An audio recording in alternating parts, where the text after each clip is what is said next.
unquote. St. Lucia's laws allow for a suspect to be held for 72 hours without being charged. In this particular case, charges may be preferred at earliest by approximately 5 a.m. on Saturday, December the 3rd. Notwithstanding, all suspects are presumed innocent until proven guilty. We continue to monitor this case and will have the updates as it unfolds. Police need your help this morning, St. Lucia, to recapture a wanted fugitive. A police manhunt is on for an individual in his mid-20s who escaped police custody while receiving medical treatment. An appeal has been issued for any assistance from the public that can lead to his recapture. At the same time, police have issued a strong warning against attempts to harbor or provide assistance to the fugitive. Kareem Nelson reports. The Royal St. Lucia Police Force is seeking the assistance of the general public in locating Preston Marsley, a 26-year-old resident of Cedars Castries. Marsley, who was charged for attempted kidnapping, harm, assault, and damage to property on Wednesday, November 23, 2022, was remanded in custody. While in custody, he attempted to commit suicide and was escorted to the OKAU hospital for care. Whilst admitted, Marsley escaped from the facility. Anyone with information regarding his whereabouts is asked to contact the nearest police station, the Criminal Investigations Department at 456-3770 or the crime hotline at 555 for anonymous reporting. Meanwhile, individuals who are minded to assist Marsley are reminded of Section 402A of the Criminal Code of the Revised Laws of St. Lucia. According to 402, a person who, knowing or having reason to believe that another person has committed or has been convicted of any crime, aids, conceals, or harbors that person with the intention of enabling him or her to avoid lawful arrest or the execution of his or her sentence or to escape punishment is liable for A. If the crime is punishable with death or with imprisonment for 14 years or more, to imprisonment for 7 years, on conviction on indictment. B. If the crime is an indictable offense other than that referred to in paragraph A, to imprisonment for 5 years on conviction on indictment. Reporting for the Hot 7 TV News, I am Kareem Nelson. In a joint operation on Sunday, November 27th, St. Lucian police seized a quantity of controlled drugs on the Granthans Beach. According to a police release, officers were alerted to suspicious activity during the conduct of patrols and an investigation was launched. This resulted in the recovery of several bricks of suspected hashish. One male was taken into custody in relation to this investigation. Investigations into the matter are ongoing. Opposition leader Honorable Alan Shasney has taken umbrage with the government's response to tackle the surging crime situation here on the island. The former Prime Minister affirms that the state's policies on crime are simply inadequate. He says the National Security Minister, Prime Minister Honorable Philip J. Pierce, should desist from playing the blame game and conceptualize a comprehensive plan to arrest crime, particularly gun violence. The opposition United Workers' Party continues to be vocal about the upsurge in criminal activity the island is currently experiencing. Opposition leader Alan Shasney is especially concerned over the proliferation of illegal guns circulating in country, the most popular weapon of choice used to end life. Recently, Deputy Prime Minister Dr. Ernest Hilaire asserted that more pressure needs to be applied on the international and regional entities importing guns to the country, as St. Lucia is not a manufacturer of firearms. Shasney argues that this is yet another tactic being employed by the SLP administration to elude responsibility. The former Prime Minister states that improvements must be made to the island's border control measures to prevent guns from entering the country. The first thing is you have to control your borders. The Martinicans, RSS, Intacs all have a shared responsibility on this. I did not hear one statement from the Prime Minister that we were moving with any kind of expediency to shut down the borders. That there was going to be more patrols. These are the things that we speak of that take immediate effect. And Mr. Fede is 100% correct. There was nothing in the statement. This was a hurried statement. almost like he was pressured into having it, and he felt, okay, let me just check the box before I go off to Taiwan to say I've had a speech. The lay law imposed by the United States following the notorious Operation Restore Confidence prohibited St. Lucia from receiving U.S.-sponsored assistance. SHANNON articulates that the Royal St. Lucia Police Force requires the help it can attain to contain crime to a minimal. It is to this end the former Prime Minister is inquiring about the current status of the infamous Impacts report. He says assistance from the United States can be critical to arresting crime locally. What is the state of Impacts? Just before the elections, the DPP said that he was on the verge of laying charges and prosecuting cases involved in Impacts. Why do I bring that up? Because we're going to need the help of the U.S. And if the government did not understand before, let me remind them now that the U.S.'s government's willingness to allow the police force to obtain training that they had been denied was temporary, on the basis that we were proceeding with those prosecutions. Not a word. Nobody's heard anything as to what the status of the Impacts report are. And I'm going to say to you that I think the time is going by fast, and I would not be surprised if countries start putting more pressure on the government of St. Lucia, particularly given their history.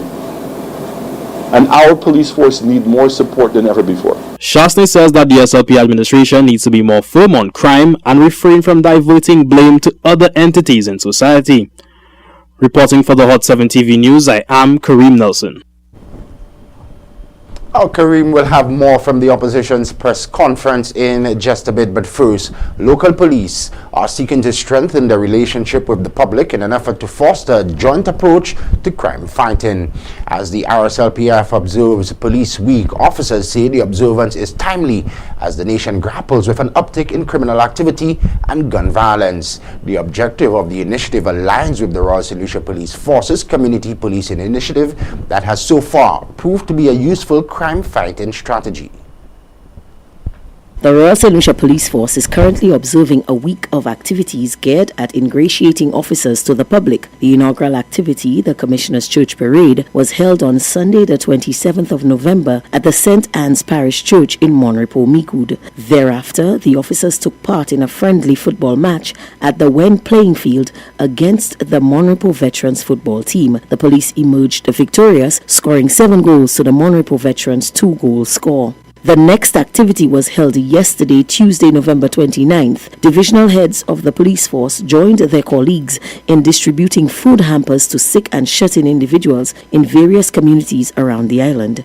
Thursday, December 1st, will see Acting Commissioner Cressida Descartes-Pellius visiting each policing division, where she will be presenting tokens of appreciation to members of the public who have continuously supported the police over the years. She will also be interacting with members of the community. Police Week will culminate with a music night concert by the Royal St. Lucia Police Band to be held at the Viewfort Square on Sunday, December 4th, 2022 at 5 p.m. Reporting for the Hot 7 TV News, I am Eldris Charles. Over in Dominica, economist Dr. Thomson Fontaine has been elected as the political leader of the United Workers' Party, coming out of the party's delegates conference held at the Goodwill Parish Hall this past weekend. Dr. Fontaine beat Clement Marcelin, the only other opponent in the political leadership race, 123 votes to 79. Clement Marcelin has been elected deputy political leader. Another candidate for the position of deputy political leader was Annette Sanford. She received 54 votes to Clement Marcelin's 142 votes. Former political leader Lennox Linton is the new president. Mr. Linton's election was unanimous. The opposition United Workers' Party in Dominica is on the rebound following its 2019 election defeat and has said it will not contest the upcoming December 6th general election being held 2 years ahead of the constitutional deadline. Now, 6 days away, we will feature exclusive interviews on Dominica later when we go beyond the headlines. Back home, St. Lucia has recorded another road fatality. Emergency officials and police have confirmed the death of one pedestrian following a vehicle accident in Castries this week. Eldris Charles takes a closer look. Police are reporting that about 12:30 p.m. on Tuesday, November 29th, 2022, officers attached to the traffic unit in Castries received a report of a collision at the intersection of Labrie and Meekwood Street. On arrival, officers observed a female pedestrian being attended to by emergency personnel. The incident involved a trailer truck and the pedestrian, who succumbed at the OKEU hospital. Public Relations Officer at the St. Lucia Fire Service, Stacey Joseph, tells us more. A response was made from the Fire Service headquarters to Meekwood Street in Castries for an individual who got struck by a vehicle on Tuesday, November 29th. The responding crew found a female individual who appeared to be in her mid-30s lying on the ground complaining of body pain. The individual, who was allegedly struck by a vehicle, was fully immobilized on a backboard and transferred to the awaiting ambulance. Thereafter, she was provided rapid emergency transportation to the OKEU hospital for further care. The deceased has been identified as Chantal Conibut, a 33-year-old resident of Cicero, Castries. Investigations into the circumstances surrounding the incident are ongoing. Updates will be provided in due course. Meanwhile, on Sunday, November 27, 2022, a joint police operation was conducted along the Grand Anse Beach, which resulted in the recovery of a quantity of controlled drugs. Officers were alerted to suspicious activity during the conduct of patrols, and an investigation was launched. This resulted in the recovery of several bricks of suspected hashish. One male was taken into custody in relation to the investigation. Investigations into this matter are also ongoing. The Royal St. Lucia Police Force continues to dissuade persons from participating in the illicit trade of drugs. Anyone with information regarding such transactions is asked to call the nearest police station or the crime hotline at 555 for anonymous reporting. Reporting for the Hot 7 TV News, I am Eldris Charles. Minibus operators plying the Grand Riviere route are lending their voices to that of their counterparts on the Babonneau route, who are calling for the Union roundabout to be fixed. Babonneau drivers say potholes in and around the roundabout are causing a serious backlog of traffic that they cannot continue to bear. The Union Road is a high traffic exit point out of the Grand Riviere community, and drivers of both routes have reached a breaking point due to the condition of the road. Drivers are urging the Minister for Infrastructure, Stevenson King, to get busy and address the poor road conditions. Women will be trained in life skills, micro-business management, and technical skills relevant to agro-processing, complements the Embassy of the Republic of China, Taiwan.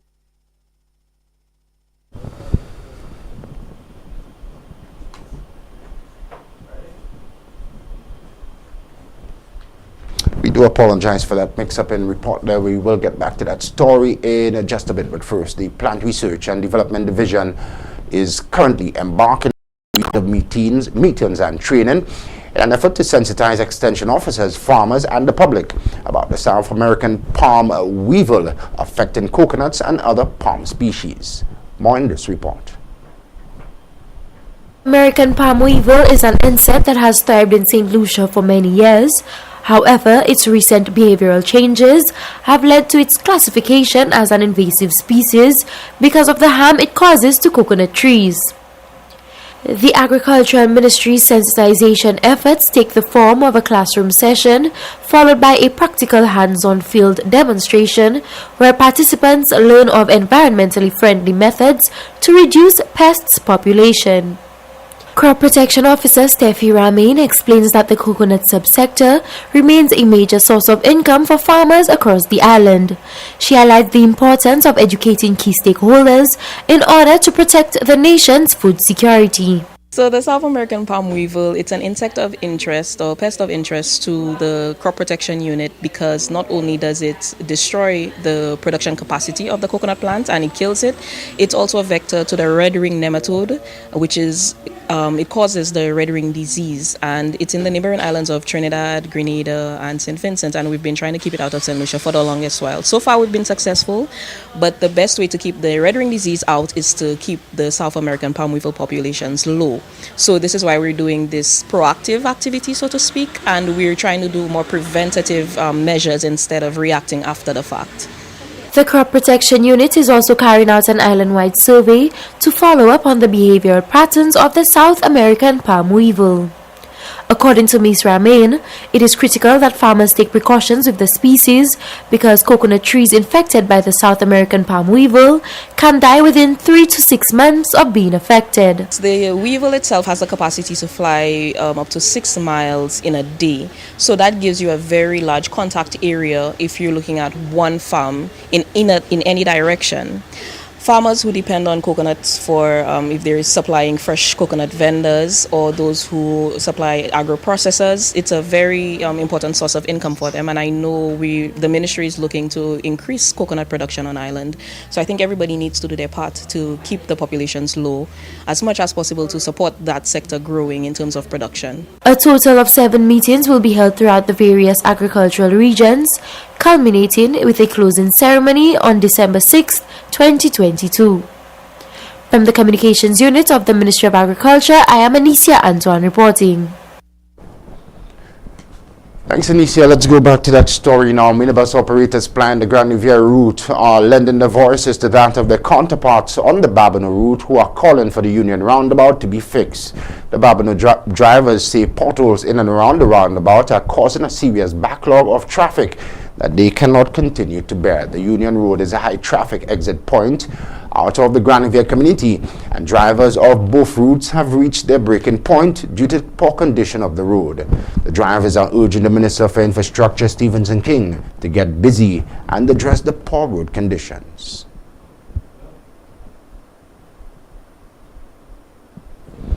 My technicians say we still don't have this report at this moment. So to end the news, let's recap now our top story on this Thursday, December the 1st. St. Lucian police appear to be on the brink of making a major breakthrough in the homicide investigation of nurse Kezia Wilson. Nurse Wilson was killed on October 22nd just outside her Goodlands residence. Good Morning St. Lucia can confirm this hour that a male suspect is now behind bars. The man was picked up on Wednesday at his place of employment and was taken in handcuff into police custody. According to our well-placed sources, the suspect is a resident of a nearby community where the crime was committed. Additionally, investigators have uncovered phone records providing evidence of a recent conversation between the deceased and the male suspect. Investigators are piecing together these clues, and although a senior investigator has confirmed the quote, laying charges are not in discussion yet, unquote, St. Lucia's law allows for a suspect to be held for 72 hours without being charged. In this particular case, charges may be preferred as soon as or earliest by approximately 5 a.m. on Saturday, December the 3rd. Notwithstanding, all suspects are presumed innocent until proven guilty. We continue to monitor this case and will have the updates as it unfolds. Well, that's the news. Your first news of the day with Shannon LeBourne.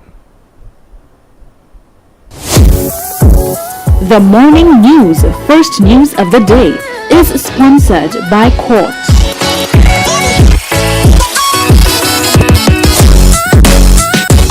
Ooh la la! See what's new at Quartz. We've got great deals on living and dining room sets, appliances, electronics, and smart devices, and more.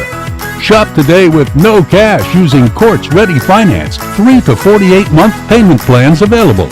Shop in-store or online at shopquartz.com. Come see what's new and take advantage of these great deals only at Quartz. Bringing value home. Conditions apply. Good morning, 6:53 the time. Sports is next.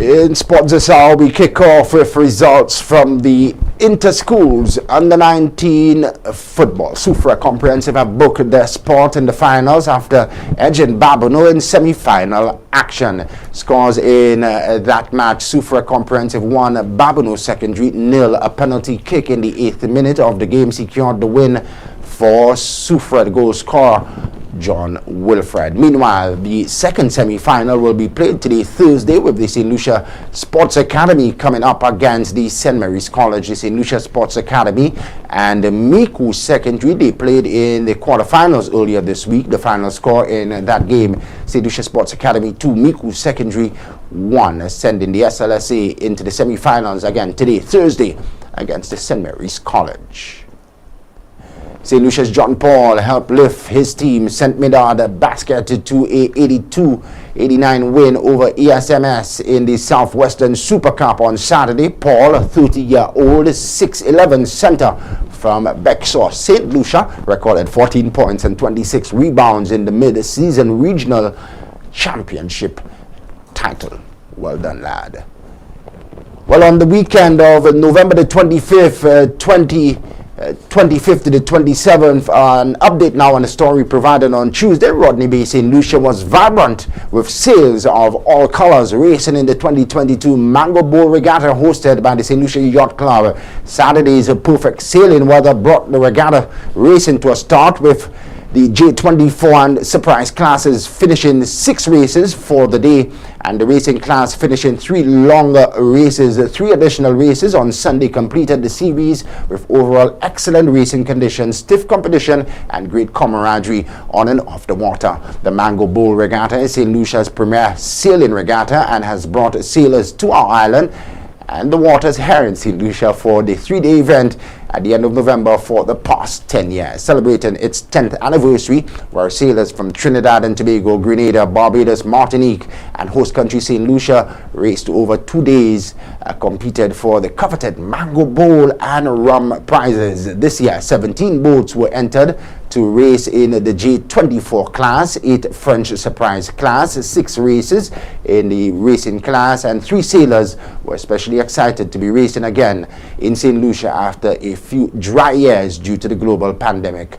Sponsors of the regatta and director of Dive St. Lucia, Nick Mobley, said it was the best Mango Bowl yet. Gold sponsor IGY Rodney Bay Marina manager Sean DeVoe congratulated the sailors and organizers for a superb regatta, one the IGY Marina is committed to supporting for the next 10 years. Quick look now at the overall results. The J24 class, Attitude from St. Lucia won, skippered by Frederick Sweeney. They came in first, followed by Die Hard out of Grenada, skippered by Robbie Yearwood, and in third, Bunga Bunga from Barbados, skippered by Charlie Gomu. In the SUBRISE class, that class was dominated by the sailors from Martinique. The Martinicans also won all prizes in the racing class. The winnings in the combined J24 super class were shared by ADSL from Martinique in first place, Bunga Bunga from Barbados in second, and in third, Attitude from St. Lucia, skippered by Frederick Sweeney. Finally, to end the sports, the Northern Cluster Grassroots Ministry of Youth Development and Sports Grosley Community After-School Cricket Program continued on Wednesday, November the 30th, with overall general cricket training sessions at the Darren Sammy Cricket Grounds. Hard work, discipline and fun is the mantra of the After-Schools Cricket Program. We have some highlights.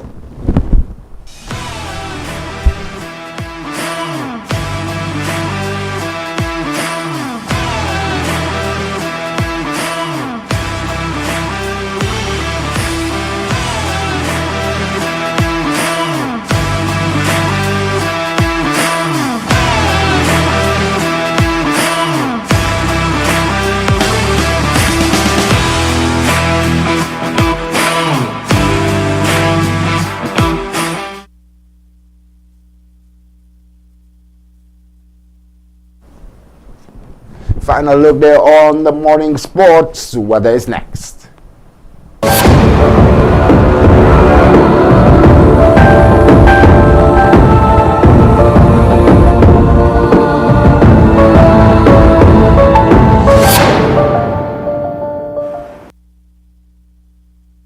It's 30 8:58 now the time on this Thursday, December 1st. The winds are blowing from between the northeast and east, 20 miles per hour or 31 kilometers per hour. The weather fair skies becoming cloudy at times with a few scattered showers. Once again, the weather fair skies becoming cloudy at times with a few scattered showers.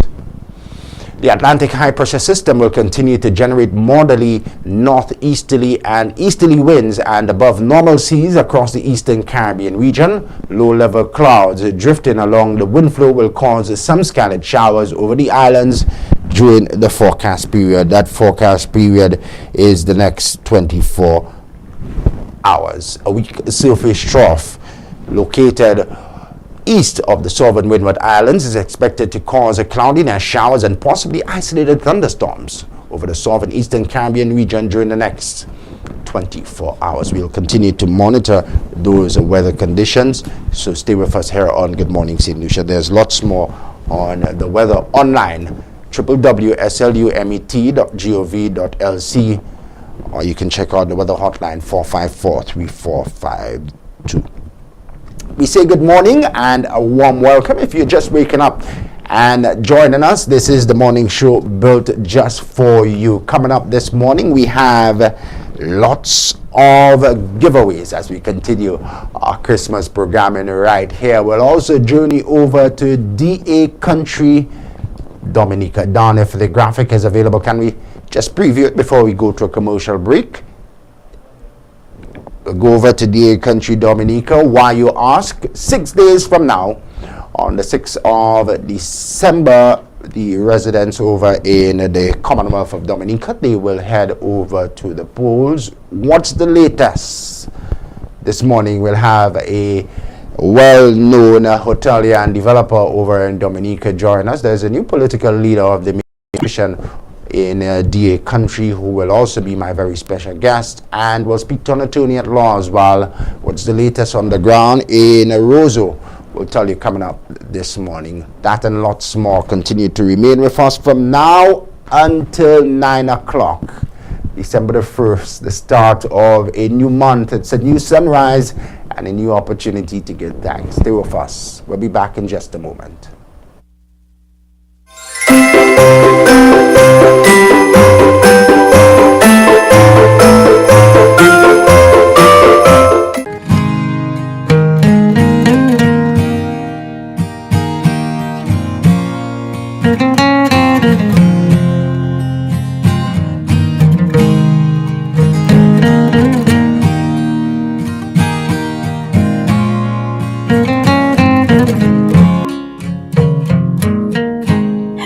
Dorothy Pierre Poyet moved on from this world on Sunday, November 13th, 2022 at 11:20 p.m. She originally lived at Lance Road, Castries and Cayenne. At the time of her death, she resided at Grand Riviere Grosley. She was 98 years old. The celebration of the life of the late Helen Dorothy Pierre Poyet will be announced in a subsequent broadcast. Her body now lies at Umbali's Funeral Parlor, Calvary Road, Castries. May her soul rest in eternal peace. It is with sadness that we announce the passing of Miss Jennifer Gilead, originally from Mondudor but resided at Rocky Lane, Dennery during her illness. She passed away peacefully in Dennery at approximately 9:30 p.m. on Tuesday, November 15th, 2022. She was 68 years old. The funeral service for the late Miss Jennifer Gilead will be announced in a subsequent broadcast. May she rest in peace. It is with heavy hearts that we announce the death of our beloved Keisha Kieran Wilson, also known as Miss Wilson, originally of Marigot but resided at Goodlands, Castries. She passed away tragically on Tuesday, November 22nd, 2022. She was 37 years old. The funeral arrangements for our beloved Keisha Kieran Wilson will be announced in a subsequent broadcast. You are loved and missed. May she rest peacefully. The body now lies at Lazarus Funeral Home, Castries. The death is announced of Marianne Joseph, also known as Granny, Oma Everard of Reunion, Choiseul, who passed away at the St. Jude Hospital on Sunday, October 30th, 2022, at the age of 95 years. The funeral service for the late Marianne Joseph, also known as Granny Oma Everard, will be held on Monday, December 19th, 2022, at Our Lady of Lourdes Catholic Church, Choiseul, at 3:30 p.m. The body will then be laid to rest at the Choiseul Cemetery. The body now lies at Lazarus Funeral Home, New Dock Road, Vieux Fort. May she rest in eternal peace.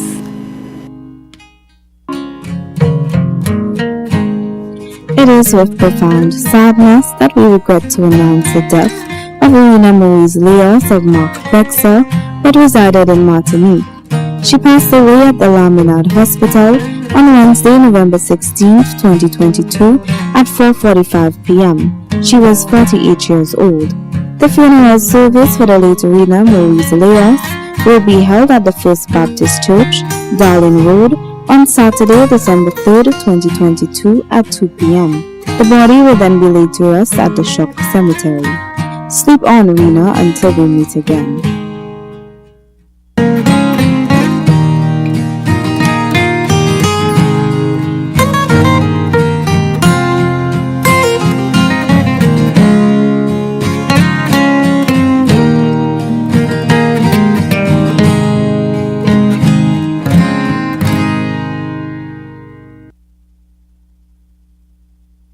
The management and staff of Hot FM Communications would like to extend our deepest condolences to the grieving families.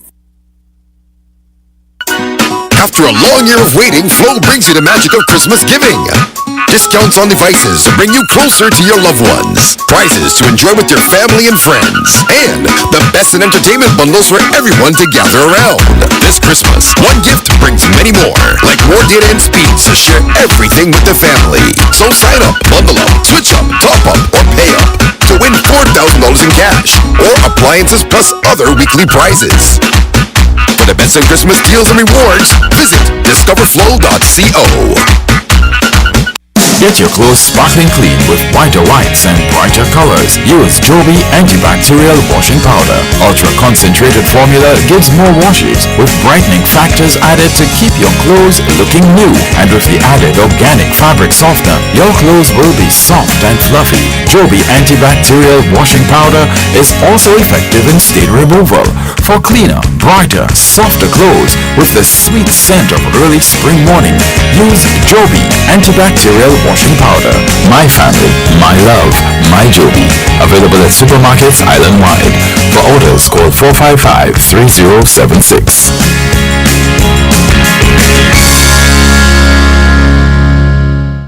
Ooh la la! See what's new at Courts. We've got great deals on living and dining room sets, appliances, electronics, and smart devices, and more. Shop today with no cash using Courts Ready Finance, 3 to 48-month payment plans available. Shop in-store or online at shopcourts.com. Come see what's new and take advantage of these great deals. Only at Courts. Bringing value home. Conditions apply. Mourning a loss? Hot 7 TV wants to help you celebrate the beautiful memory of your loved one with In Loving Memory, Celebrating Lives. Whether it's a birthday, a wedding anniversary, or some memorable occasion, or the anniversary of the passing of the dearly departed, Hot 7 TV will create a moving video tribute of that special person, showing how much he or she meant to you. Treasured memories, unforgettable moments. Share them with the world and repeat the airing as often as you'd like. Help keep your loved one's memory alive forever in the minds and hearts of all who care. In Loving Memory, Celebrating Lives. Contact us at telephone number 452-6040 or email us at inlovingmemory@caribbeanhottv.com.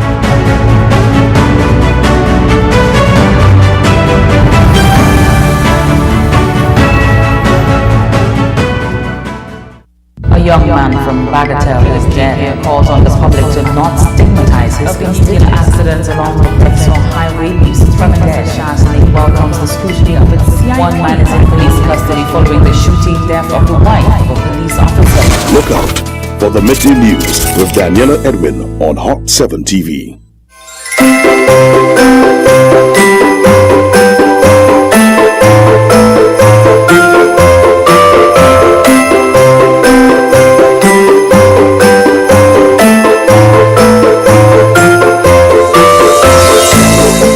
Hey St. Lucia, Dylan Edwin here, national record holder for St. Lucia.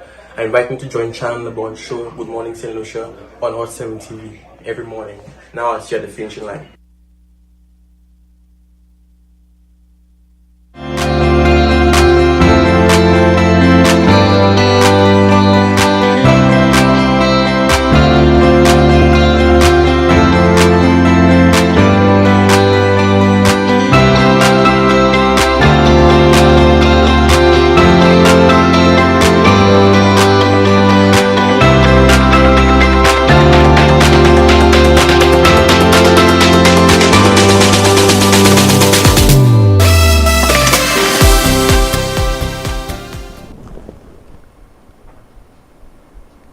Good morning. Thanks so much for staying with us on this Thursday, December the 1st, 7:10 the time now in St. Lucia and across the Eastern Caribbean. Next, we go beyond the headlines.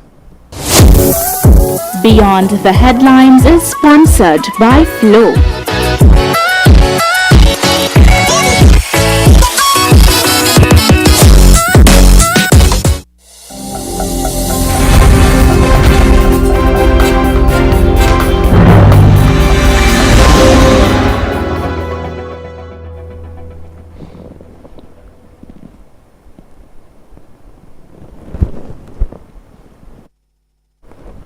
On this edition of Beyond the Headlines, we focus our attention once again on recent developments over in the nature isle of Dominica.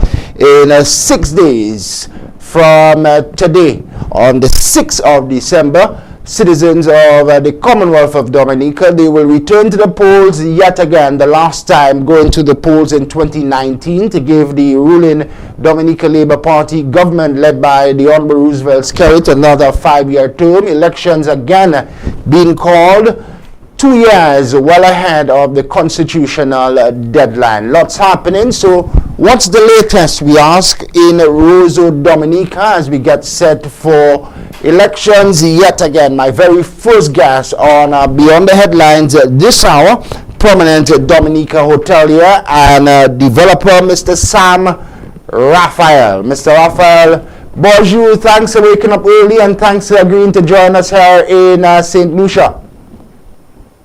Bonjour, Shannon, and thank you so much for the invitation. Happy to speak to you, and bonjour to all your St. Lucian, listeners. I'm quite familiar with St. Lucia, spent a bit of time there.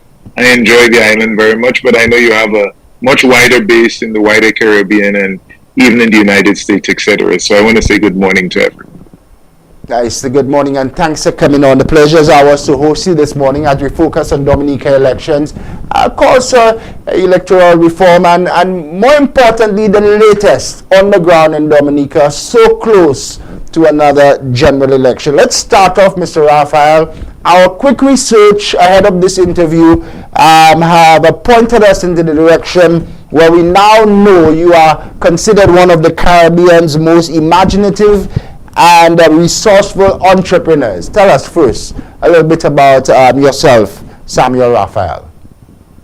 Well, that's very kind of you and your researcher to say such nice things, but I am a business person and most known for ecotourism and wellness tourism in Dominica. I operate a hotel, Jungle Bay. It's 89 rooms. It's fairly well known, and we're looking forward to the new winter season, the first post-COVID winter season. So the focus and attention is there. I'm actually in Martinique as I speak now. I was a speaker at an event for the Martinique Tourism Authority yesterday evening, whereas they tried to green their tourism and focus more on wellness and adventure. So they invited me to speak, and I'm speaking to you from my hotel room in Martinique for the France. A true Caribbean connection this morning, a St. Lucian platform with a mandate of giving greater exposure to issues affecting our regional brothers and sisters, linking up with a Dominican entrepreneur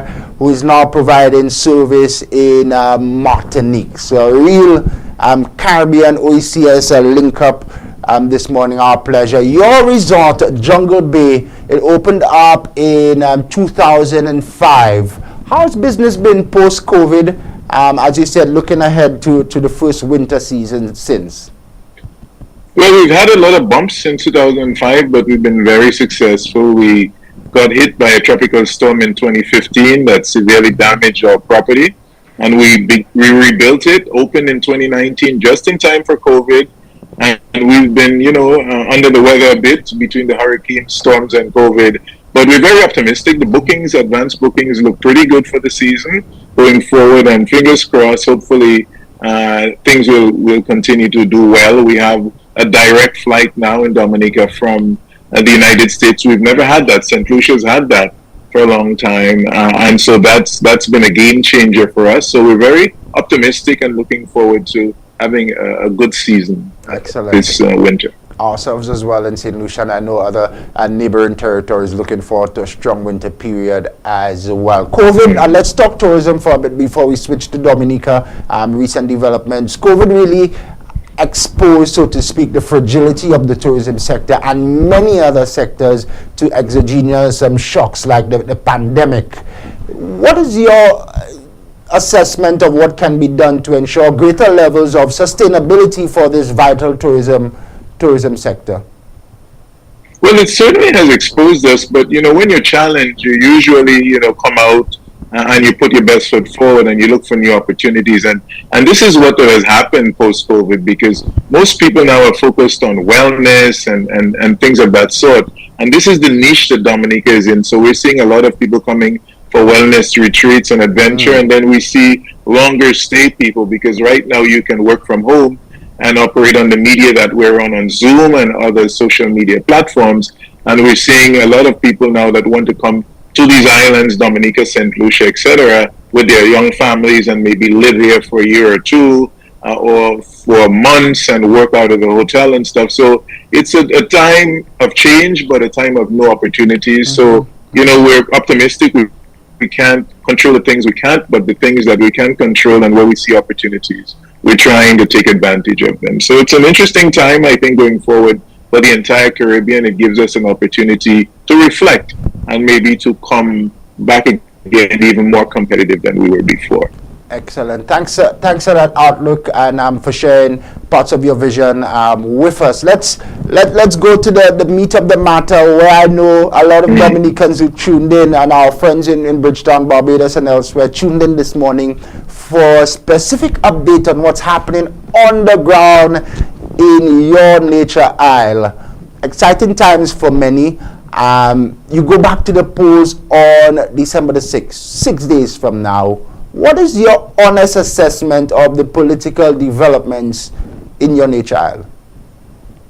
Well, I'm a business person, and my initial reaction, quite frankly, was, business people don't like politics and political events because they tend to disrupt our business. So my bias is, personally towards this, but I do recognize the realities. The Prime Minister stated in his address to the nation why he called the election. Basically, he wants a reset. He said he's planning to exit. I commend him for having a plan, at least to move out. Usually politicians, when they're still popular, they don't want to transition out, but he is now doing some succession planning, and he would like a reset. No one could have anticipated COVID. It has set things back quite a bit, and so he's called for an election to reset so that he can have a new mandate for the development of the airport, which is a huge development that construction is starting on. The geothermal plant supposed to take Dominica completely off fossil fuel, and that is in progress. He's doing a number of housing things, and he really wants to hand over the wheel to his successor within his party, and give them some time to operate without, his legacy being destroyed. Usually when an opposition, another side take over, they tend to, put aside all the good work that you're doing. So he would like to continue to progress. So this is why he called the election. The opposition also, is opportunistic in doing so, and that's not necessarily a bad thing. I'm opportunistic in business. That's how I'm able to succeed. Or if you play cricket or sports and your opponent make a mistake, you take that ball for a six. Yeah. And this is what he's done. The opposition's pants have been down, or lost, I would even say. They've made some colossal blunders, and he's taking advantage of that. The opposition leader has just stepped down, and they didn't have a clear successor. The party's in disarray. They haven't really been doing anything since the last election, which they lost terribly, 18-3. And so he found it a good opportunity to make his move. Unfortunately, the issue of electoral reform comes in because we had anticipated, Dominicans, including myself, had anticipated that we would have electoral reforms prior to the next election. The Prime Minister had given an assignment to an esteemed justice, Dennis Byron, to begin to, as an independent, highly respected arbiter, to come up with a plan. Justice Byron didn't know that COVID was going to hit. So this is 3 years out, and he is now prepared to submit the first draft for consideration and debate and so on. And one may question, even with... Go ahead, I'm sorry. Just hold on for me, my good sir. Two things I just wanted to input here. The first draft from the learned gentleman, Sir Dennis Byron, it was also being proposed to be presented with the regulations. So it's not just his report, it was the regulations, the draft legislation, so to speak, so to be brought to Parliament. So he was proposing that as well. But let's just go back. We'll talk reform in just a bit. If you have some time, just hold on for me. I want to go back and pluck out one word that you would have utilized in your remarks a short while ago. That word, reset. Your Prime Minister has said that he requires a national reset. You'd have heard that word again in 2019, correct? Yes, every election is a reset, and so that is, it's not that complicated a word. He would like to restart. He didn't anticipate the COVID pandemic and all the challenges that came with it, and he would like to go out with a new mandate, especially considering that the opposition had not been preparing themselves or had not been a government in waiting, and so he took the opportunity to do that. Fair enough. So it's an opportunity that he took. Fair enough. You also indicated that soon after the 2019 poll, your Prime Minister, Honorable Skerrit, gave an assignment to Sir Dennis Byron to look into the idea of electoral reform. Along with the assignment that he gave, he also gave a promise to the Dominican people that he would pursue and ensure reform in the process of election before the next poll. I think you used two words there: pursue and ensure. The Prime Minister cannot ensure this because what if it doesn't happen? He doesn't have the right to serve indefinitely. So correct. So I retract the word ensure. But he gave the promise that he would pursue electoral reform. Are you satisfied by mere appointment of the assignment of Sir Dennis Byron? Your Prime Minister has not failed to keep his promise to your people. I think considering all things, that's as good as can happen. But the electoral reform or modernization, really, which is really what it is, it didn't start in 2019. So it's been pursued even before 2014. After 2014, machinery was put into place for reform. There was actually legislation going to Parliament, and the very opposition that we have now, they started a campaign of civil unrest to prevent the electoral reform. And even the debate of it in Parliament, when they were in Parliament at the time, creating, disturbances, blocking the roads and so on, and the Prime Minister withdrew that. So there's been many failed attempts. I don't know the opposition, the words are sweet, they sound good. I was very much a part of the opposition. You may or may not know back then. But honestly, I don't know that they're being good, honest brokers. The bottom line is the opposition is not prepared for the election. The opposition have not built its political base. They've lost it. They literally control the entire east of Dominica, from La Plaine to Grand Fond to Casa Bruce, Cananago territory, Marigot, Wesley. That was the heartland of the opposition. They only hold Marigot now. They've literally subordinated their manhood or personhood to the prime minister, and they just complain. They don't do any work on the ground. And during election time, when the election is called, when you really should be getting out your base, that's when they go out and they try to talk to the people. And really, the two speakers you have, one is in Washington, very fine gentleman, friends of mine actually, and I highly respect, the attorney in Washington. He's been living there for 40 years, and I'm glad that he's still very much connected to Dominica, but I'm on the ground, and people are on the ground. The opposition leader has been working in South Sudan, a very strong technocrat, and I look forward to his participation. Hopefully, he will be well received from his party, notwithstanding the infighting and the confusion that we see in that base. But these are two fine gentlemen, but they don't live in Dominica. At the end, the people of Dominica have made the decision that the only viable option we have is the party that has been on the ground, working in the communities and functioning as a political party. And unless and until opposition parties or a party, somebody can give the people of Dominica, myself as a businessman, other business people, other common people, the single mothers, the elderly, people a reason to want to support them. You can talk about electoral reform from morning to night.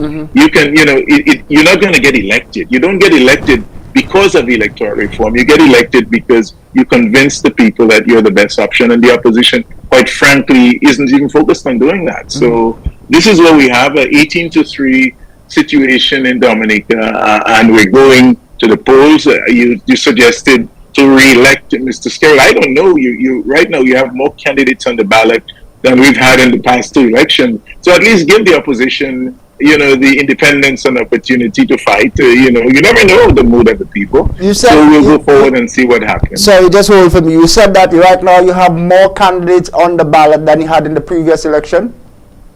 That is correct. You have more candidates on the ballot than we had in the past two elections, quite frankly. So you have a boycott by the official opposition UWP, but you have even many of their supporters are running as independents because they're obviously not happy with the decision. And I just got the decision. Just guide our viewers for a bit. You have 21 electoral seats in the Commonwealth of Dominica. After the last election, your ruling Dominica Labour Party, the ruling Dominica Labour Party, not yours, the ruling Dominica Labour Party, controlled 18 of those 21, 3 to the main opposition. That's a total of 21. In the last election, you had a minimum of 42 candidates for both the main and the opposition party. And you had a few independent candidates in 2019 as well. Correct. Well, I can tell you that in this election, we have 45 candidates on the ballot, and even though 6 of the seats have already been called because no one contested. So some of the seats, you now have interesting scenarios where you have a new emerging party called Team Unity. You have a number of independents that are running, some of them in the same constituency. So you have some constituency with 3 and 4 candidates running, which I think is good for democracy. Regional and international observers, Mr. Samuel, say to you that that makeup of 45 candidates on the ballot paper, which is correct now, is perhaps good political strategy to give some sort of credence to the election and not necessarily independent candidates, so to speak. But let's leave it there and move on, if you may. But let me clarify. I don't want to leave it there because you have people earnestly that are seeking, to represent constituents season. I think we ought to give them the respect and take it at face value. Yeah. We have a number of persons that are earnestly seeking to, and they feel that the two parties don't represent them, and so they're coming. So I think this is good for democracy. But you've also heard that there are some in the 23 independent who perhaps are aligned to the ruling party, and they've just been put out there to give a semblance that there is an election process. Have you heard? Well, again, I've heard all sorts of things. I know we must be cautious. Yes. The former Prime Minister of Dominica said it is important to hear certain things and it's important to not hear certain things, because some of this is really, an attempt to undermine the process by the UWP to delegitimize the process. Yeah. But I would say that I haven't seen any evidence, as they've made many accusations in the years and have not presented any evidence, which is part of the reason I left the party, quite frankly, because you just keep talking about these things and casting negative aspersions on people, and in fact, you don't have anything to show for it. So the bottom line is the United Workers' Party need to get out and do the work. 21 is our number, so the magic number is what? 11. They need 11 seats. They need to get out in the constituency and begin working from the day after an election so that they can win 11 seats. They're not willing to do that. They're not prepared to do the work, and they're just happy to complain, and the people of Dominica do not see fit to reward them, as managers of their estate, because they don't feel that their lot will be better off with them. And politics is very simple, very simple. The same system that needs modernization, and I will say that, is the same system that elected the Freedom Party, is the same system that elected the very United Workers' Party when they won, is the same system that enabled their candidates in what were perceived as Labour Party strongholds in the 2014 election to prevail, is the same. So at the end, when the people decide they're with you,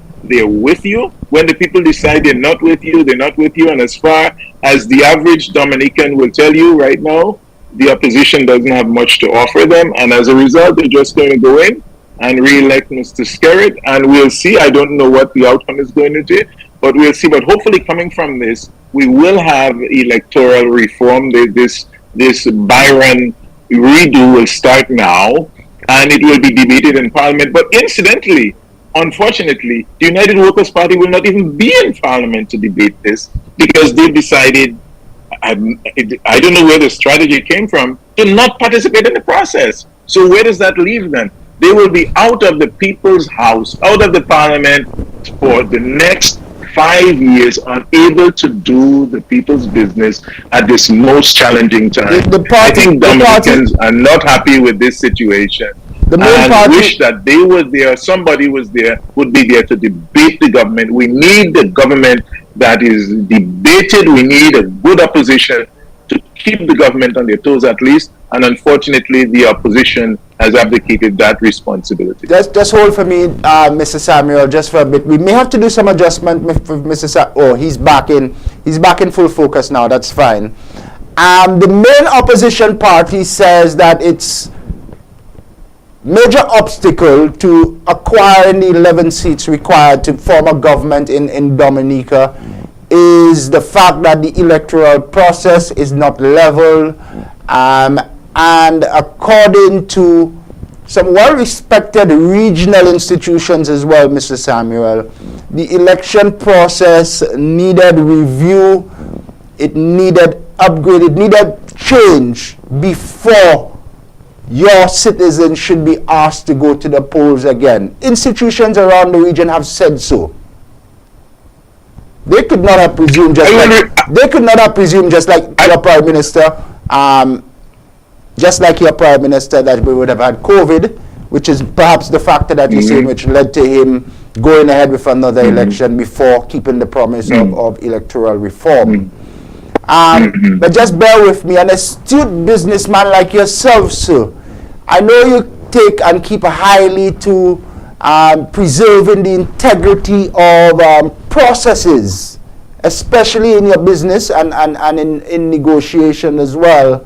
When you have Caribbean institutions saying the process of elections in your country appears not fair, so much so that it requires reform. As an astute businessman as yourself, don't you think this should be prioritized ahead of all things, ahead of the need for research, ahead of the need for succession planning and giving your successor clear room to maneuver and sort of thing? Don't you think as a businessman, to preserve the integrity of the process, reform should have been a priority? Well, it is a priority, and I think it should be a priority, absolutely. I'm not going to oppose that. I also listen to the election observers, and we've had from the Commonwealth, we've had from the OAS, and we've had from CARICOM, the past few elections, and they've all stated clearly that the process reflects the will of the voters. So it needs modernization, it needs improvement, but that would not affect the results. The same process that we have, I mean, right now you have to have an ink on your finger and so on. I think these things are archaic. Does that mean that the election results will change? No, but certainly we need to modernize and improve the process without disenfranchising everyone. But it doesn't mean that the process is unfair. And this is why I will challenge you. If you have a strong, groundswell of support, you can win the election. The bottom line is the opposition is feeling they have a groundswell of support, and they're clinging to this electoral reform. If we have electoral reform, I quite frankly, and most Dominicans, based on just, there was a little parade of sorts, both parties should, the opposition is weak. They are very weak, and that's the problem. And I think, yes, we should all, not just opposition supporters, all Dominicans should call for the process of electoral reform, discussions on that to move forward, not to create an advantage for the opposition as they seem to see, but to create, a more modern process and to ensure that the will of the people is maintained in the electoral process. Sure, we need to do that, but this is not the impediment to the opposition taking office, I can assure you. And any honest Dominican would come here and would tell you the same thing. This is not an impediment. We do have a democracy in our country, and right now we just need an opposition to get up to I want the opposition to challenge the government. In my business, I need customers to challenge me so I can do better. We all do.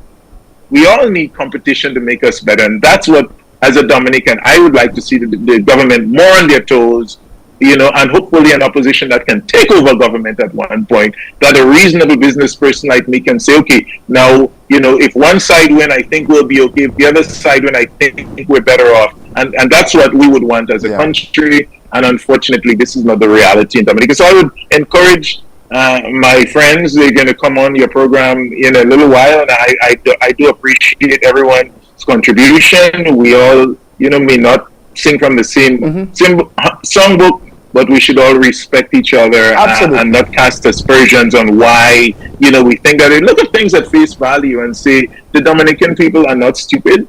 They will go out and they will support the party that they think best represents their future, their interests, and the opposition need to take a cue from that and go and practice like a team that loses a match and not complain the referee cheated, and so we're not going to practice until the next game, which is what we do, unfortunately. I'm sure. I want them to do well. I'm sure the message was heard loud and clear. Just adjust the screen for me. He's back on now in full focus. We seem to be losing you in and out. It zooms out sometimes during your presentation. It's okay now. Lastly, from me on the reform, and then we'll move on. There are a lot of other intriguing matters. I want to get your vision for what Dominica should look like in the next 5-10 years. You now have one international flight daily heading into Dominica. As a businessman, I want to see what sort of shape you see your country taking. Okay, we just have to make a quick adjustment as I prepare to ask Mr. Samuel the next question. On the reform process, Mr. Samuel, would you agree that currently the election process in the Commonwealth of Dominica is and leaves room for any manipulation? I don't see it. We have people representing. I don't know what it is. We've lost you again. Your screen has pulled out again. I'm really unsure. Well, I'm seeing myself on Zoom here now, so I can see you. it's not on I my can see end. you, but the screen has just gotten smaller. My technicians are saying it's possibly an issue with your Wi-Fi, but the visual is good and the audio is good, so I can allow you to continue. Yes. Okay, go back to the question again. I'm sorry. I was asking you if you would agree in any way that the current election process, leaves room for manipulation. It does not leave room for manipulation. I would say it needs modernization, and there's a distinction there. It doesn't leave room because, let's walk our listeners through. It may be the same in St. Lucia, but both candidates contesting a ballot, they have the sheet with all the voters. They get that beforehand. Mm-hmm. They get to go through, and these are small communities, and you know who's who, and you can challenge anyone on that list. On the day of the election, you sit there, both of you, and every candidate have to go through this procession where they have to be validated by both sides going into vote. The national election observers are there before the election, during the count, and afterwards. It is a flawless in terms of the process of the likelihood for cheating. It doesn't exist. I hear of dead people voting and all this crazy stuff. Certainly, there's a get out the vote effort, and people in Dominica, political parties, wherever, they try to get out their supporters. And, the party with the most resources tend to have an advantage. Even you have many of the electors that are not located in the country. Some of them come home to vote, and the parties, they do support the movement of persons to facilitate their voting, whether they from inside or outside. It's a matter of resources and support from their supporters and friends and whoever they can raise funds for. And this is all within the confines of the law. So I don't see really anything, and there have been many court cases that the opposition have launched in this regard, and they've lost literally every one of them. And so I just don't see, the evidence isn't there that suggests that the electoral process produced a result that is not consistent with the will of the people. And this is something that every election observer that have come to Dominica have stated. And so here it is. The evidence is there.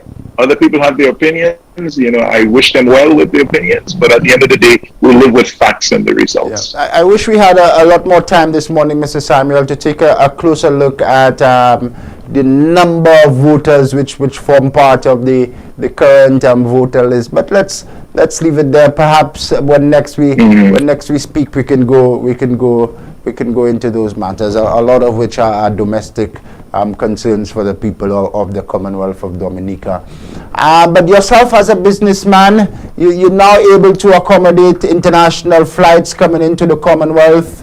I'm unsure if these flights are able to land after hours now, but what sort of vision and forecast would you have and would you like to see for your country, Dominica, known as the Nature Isle? You've made some ground with the Citizenship by Investment program. A lot of water resource over in Dominica. What sort of forecast and vision would you like to see for Dominica in 5-10 years' time? Well, I'd like to see the continued growth and development in a sustainable way, the preservation of the natural environment, which is critical not just from a moral standpoint, but from an economic standpoint, because that's the resources of the country. I'd like civil society to emerge again strong.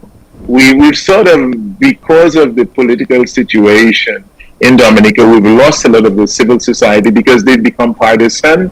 I'd like to see civil society step out from political partisanship and be able to really have a strong voice where we can influence more the process in many ways. And this is what I would like to see. So ongoing development, we've sent a lot of young people to be educated. That's one thing, whether you like the current regime or not, you have to give them a lot of credit for the expanded opportunity, but we'd like to see an expansion of the enabling environment in Dominica to absorb the Dominican people who've gone away the brain drain to come back to help to develop the country. So this is, as a Dominican businessman, I'd like to see. Certainly in terms of the air access is critical. We speak about the direct flight from the United States, and we're happy for that, and we hope to build on that with the construction of the new international airport. But we have a serious problem in St. Lucia, Dominica, all the islands with regional air travel. You can't come from St. Lucia to Dominica or from Grenada or from Barbados. It's so difficult for us to travel. It takes you at least 12 hours. You know, in these. It takes you at least 12 hours if you're going by air. And this is madness, you know. So these are things that I think as a region we need to sit and figure out, because our future, the growth and development, not just of Dominica or St. Lucia, but the entire Caribbean is hampered by some of these challenges, these logistical problems.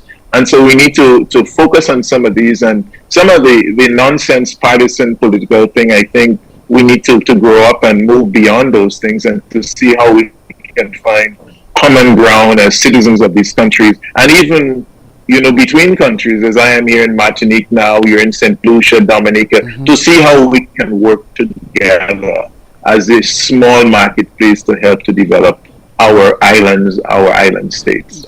That's our interest here as well, to use this platform to at least share the stories of our brothers and sisters in the neighborhood, and perhaps that is the start of the greater goal that you speak of. Excellent chat, Mr. Samuel. I want to thank you for coming on. You're in Martinique now, but I anticipate you'll be home on the 6th of December to cast your ballot.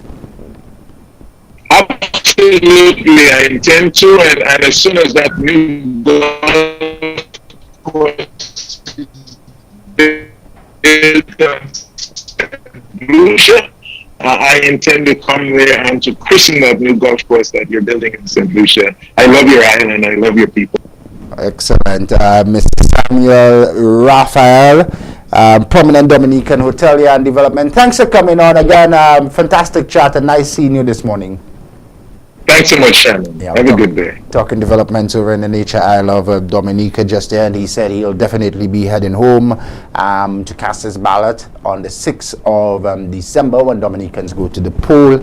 It's a fight this time around between the governing Dominica Labour Party, led by the Honorable Roosevelt Skerritt, and a list of some 23 plus independent candidates. Mr. Samuel said he's also looking forward to coming and christen our new golf course being developed by the Cabot developers. He is a golf fan and he's looking forward to coming here to St. Lucia to tee off at our golf course. Still to come, there's lots more on the program. I'll also give you an opportunity.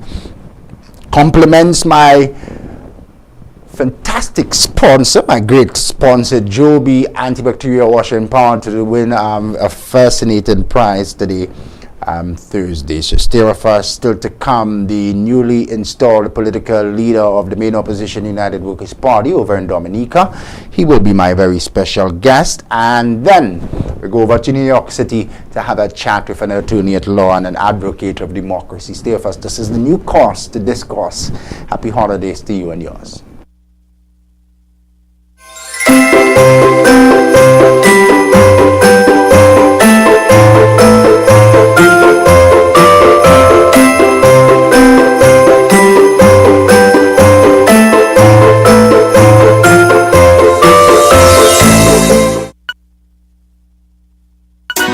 After a long year of waiting, Flow brings you the magic of Christmas giving. Discounts on devices to bring you closer to your loved ones. Prizes to enjoy with your family and friends. And the best in entertainment bundles for everyone to gather around. This Christmas, one gift brings many more, like more data and speeds to share everything with the family. So sign up, bundle up, switch up, top up, or pay up to win $4,000 in cash or appliances plus other weekly prizes. For the best in Christmas deals and rewards, visit discoverflow.co. Get your clothes sparkling clean with whiter whites and brighter colors. Use Joby Antibacterial Washing Powder. Ultra concentrated formula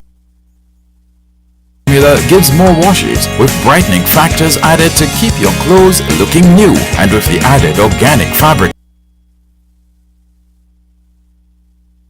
softener, your clothes will be soft and fluffy.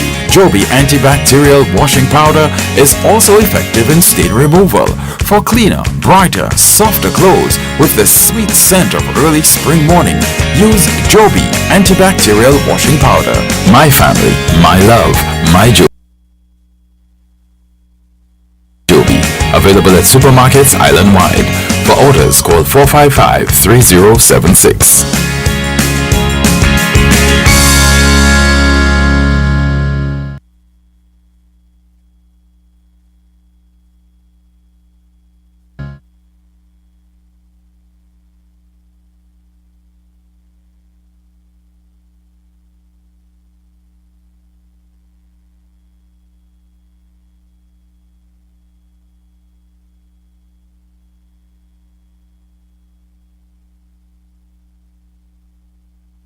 A young man from Bagatelle is dead. Calls on the public to not stigmatize his constituent accidents along the Bexon Highway leaves from SHANNON welcomes the scrutiny of its One man is in police custody following the shooting death of the wife of a police officer. Look out for the midday news with Daniela Edwin on Hot 7 TV. Mourning a loss? Hot 7 TV wants to help you celebrate the beautiful memory of your loved one with In Loving Memory, celebrating lives. Whether it's a birthday, a wedding anniversary, or some memorable occasion, or the anniversary of the passing of the dearly departed, Hot 7 TV will create a moving video tribute of that special person, showing how much he or she meant to you. Treasured memories, unforgettable moments. Share them with the world and repeat the airing as often as you'd like. Help keep your loved one's memory alive forever in the minds and hearts of all who care. In Loving Memory, celebrating lives. Contact us at telephone number 452-6040 or email us at inlovingmemory@caribbeanhottv.com.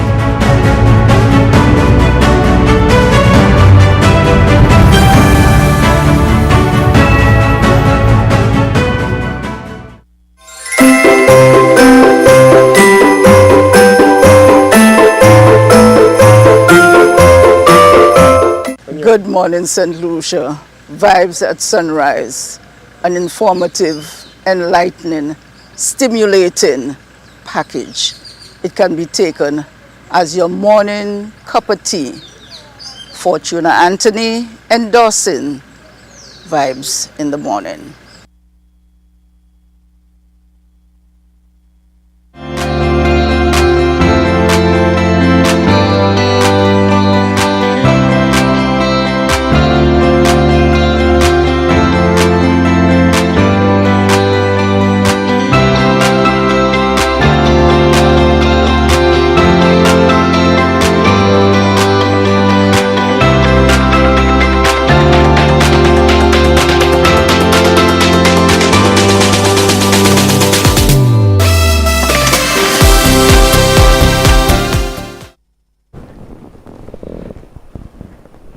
Welcome back. It's Thursday the 1st of December, the last month in what has been an interesting 12 months, an interesting year we call it 2023. If November wasn't your month, I want to wish you the very best this December. It's a new opportunity to try all over again. It's the final one, so be safe and make this December a good month. Wishing you and yours the very best. Coming up in just a bit, I'll give you an opportunity to win some laundry products, some laundry detergent, brighten up and freshen up your laundry experience in just a bit with Joby antibacterial washing powder, who are in fact the proud sponsors of our word of the day here on the platform. Our word that we present to you every day as we try to increase literacy here amongst our citizens and you, the viewers. So the word of the day comes on next, sponsored by Joby antibacterial washing powder, distributed by Fruit Food Limited. Joby antibacterial washing powder, my family, my love, my Joby. In just a bit, I'll bring on the newly installed political leader of the main opposition United Workers Party over in the Commonwealth of Dominica. But let's now bring on the word of the day, sponsored by Joby. Today's word, interesting one again, Don. Sandbag. Sandbag, it's a word, a verb today. When used figuratively, sandbag usually means to hit or stun as if with a sandbag, to criticize or treat unfairly, or to hide one's true abilities or purpose in order to deceive people, gain an advantage, etc. Interested one, Dan. A verb today, Thursday, sandbag. Use it now quickly in a sentence. She felt sandbagged by some of the feedback in the writing workshop, but resolved to take what was useful and ignore the rest. She felt sandbagged by some of the feedback in the writing workshop, but resolved to take what was useful and ignored the rest. Our word of the day is sponsored by Joby antibacterial washing powder, distributed by Fruitsy Food Limited. Later on this morning, we give you an opportunity to win a fantastic prize as part of our Christmas promotion. But next, we go beyond the headlines over in the Commonwealth of Dominica. The word of the day is sponsored by Joby. My family, my love, my Joby. Get your clothes sparkling clean with whiter whites and brighter colors. Use Joby antibacterial washing powder. Ultra concentrated formula gives more washes with brightening factors added to keep your clothes looking new. And with the added organic fabric softener, your clothes will be soft and fluffy. Joby antibacterial washing powder is also effective in stain removal for cleaner, brighter, softer clothes with the sweet scent of early spring morning. Use Joby antibacterial washing powder. My family, my love, my Joby. Available at supermarkets island-wide. For orders, call 455-3076. Beyond the Headlines is sponsored by Flow.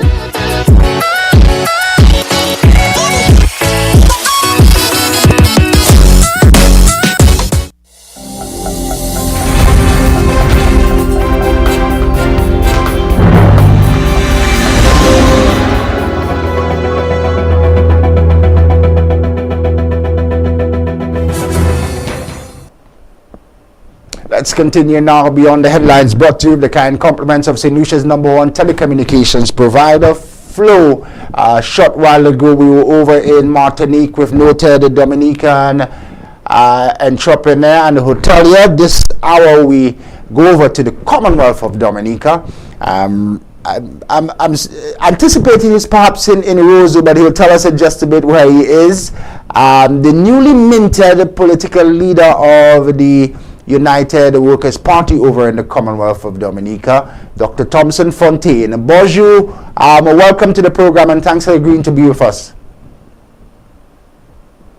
Good day as well to all of your listeners. It's my pleasure to join you this morning out of Roseau, Dominica. Excellent. I guess correct. He is in the heart of the Commonwealth, the heart of the Nature Isle, Dominica, where a lot has been happening over the past few weeks.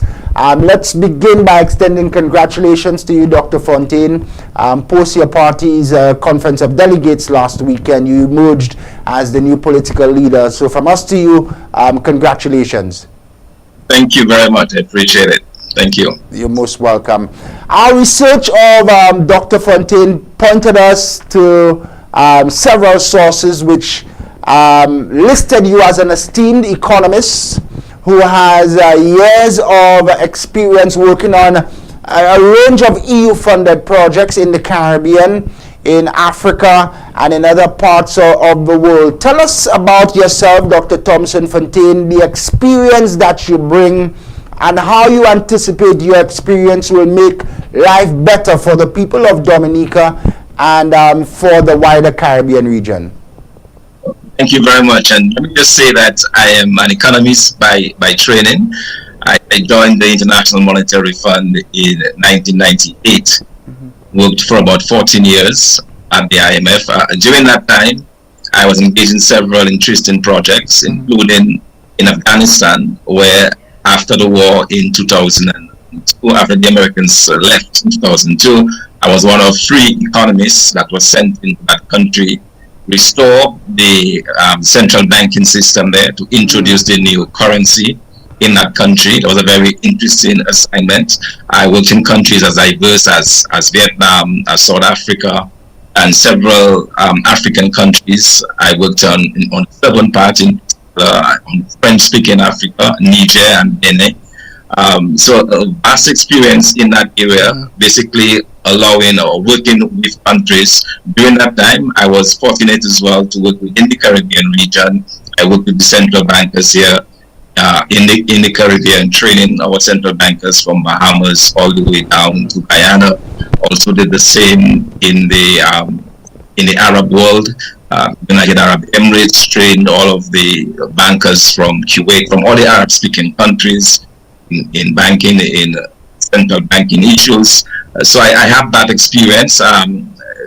During that time or after leaving the IMF, I worked briefly as a lecturer at the University of Maryland, teaching graduate students. In Dominica, I have worked as a school teacher, a high school teacher, also at our college, and then worked at the statistical office, where I was the chief of the deputy chief there in the statistical office of our Ministry of Finance.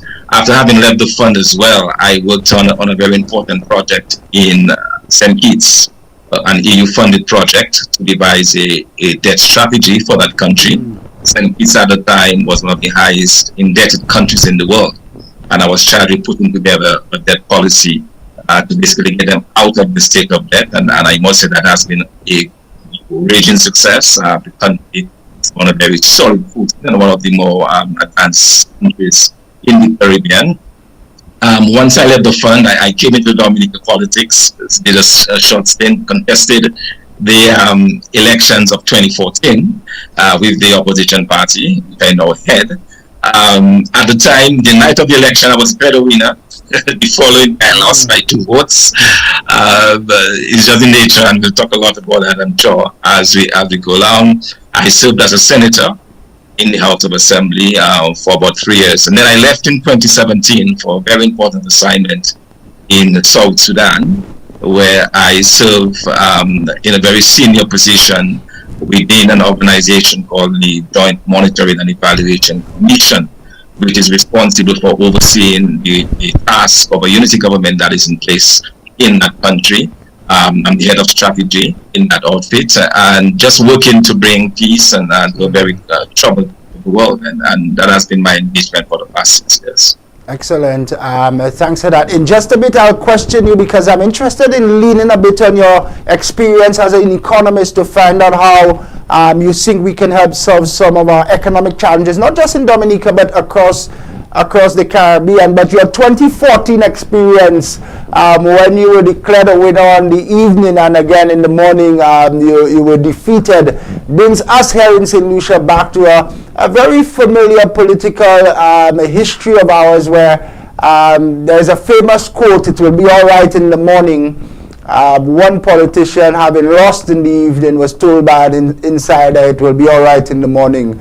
So we'll talk about that in just a bit. But with a decorated resume like yours and experience that you have, one would question, why delve back into politics?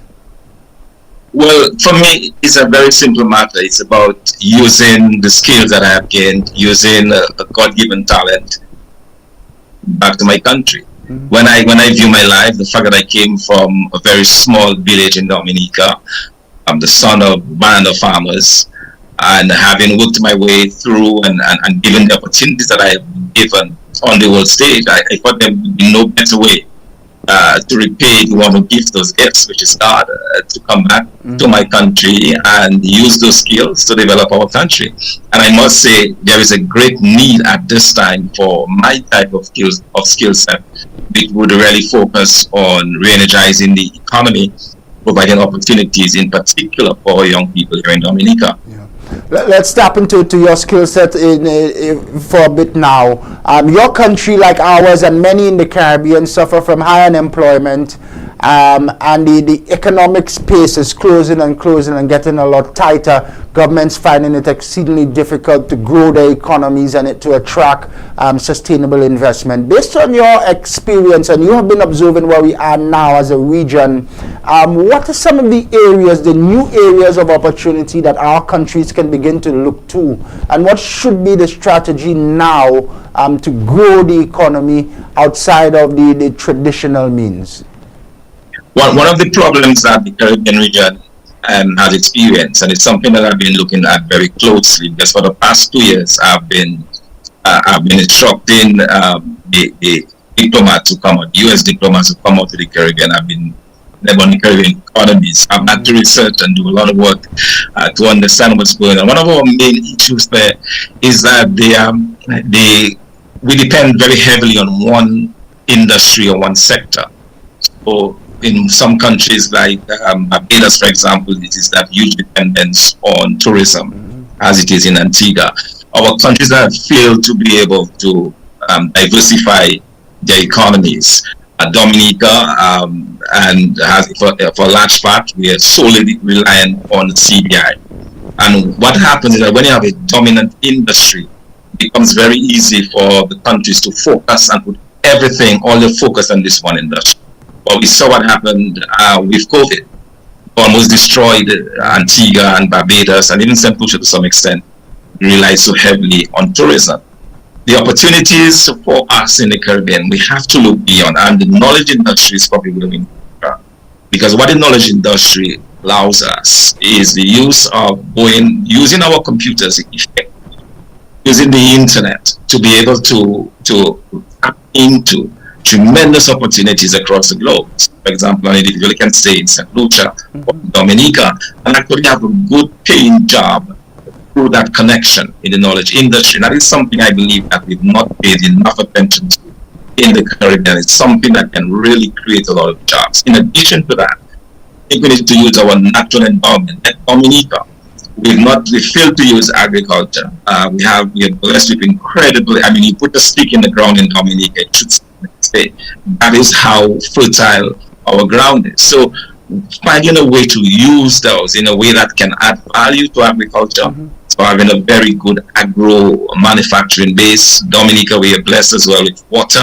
We can use the water that we have. We can go into the export of electricity to our neighbors, Guadeloupe and Martinique. So there are lots of opportunities that we've just not tapped into. And I think now is the time for us to start to focus on those and take those opportunities. Yeah, let me just ask you quickly on the first one and guide me. You mentioned the human sector, is it? Yeah, the knowledge sector. Knowledge sector, thanks for that. Knowledge information sector. Knowledge information sector. And thanks for that correction. Here in the Caribbean region, one of the setbacks to perhaps greater investment in that is a limited connectivity and the high cost for the internet service, which you point to, which would be so integral and essential in moving in that direction. We must first begin there and try to make the service more available at better rates for our consumers, you think?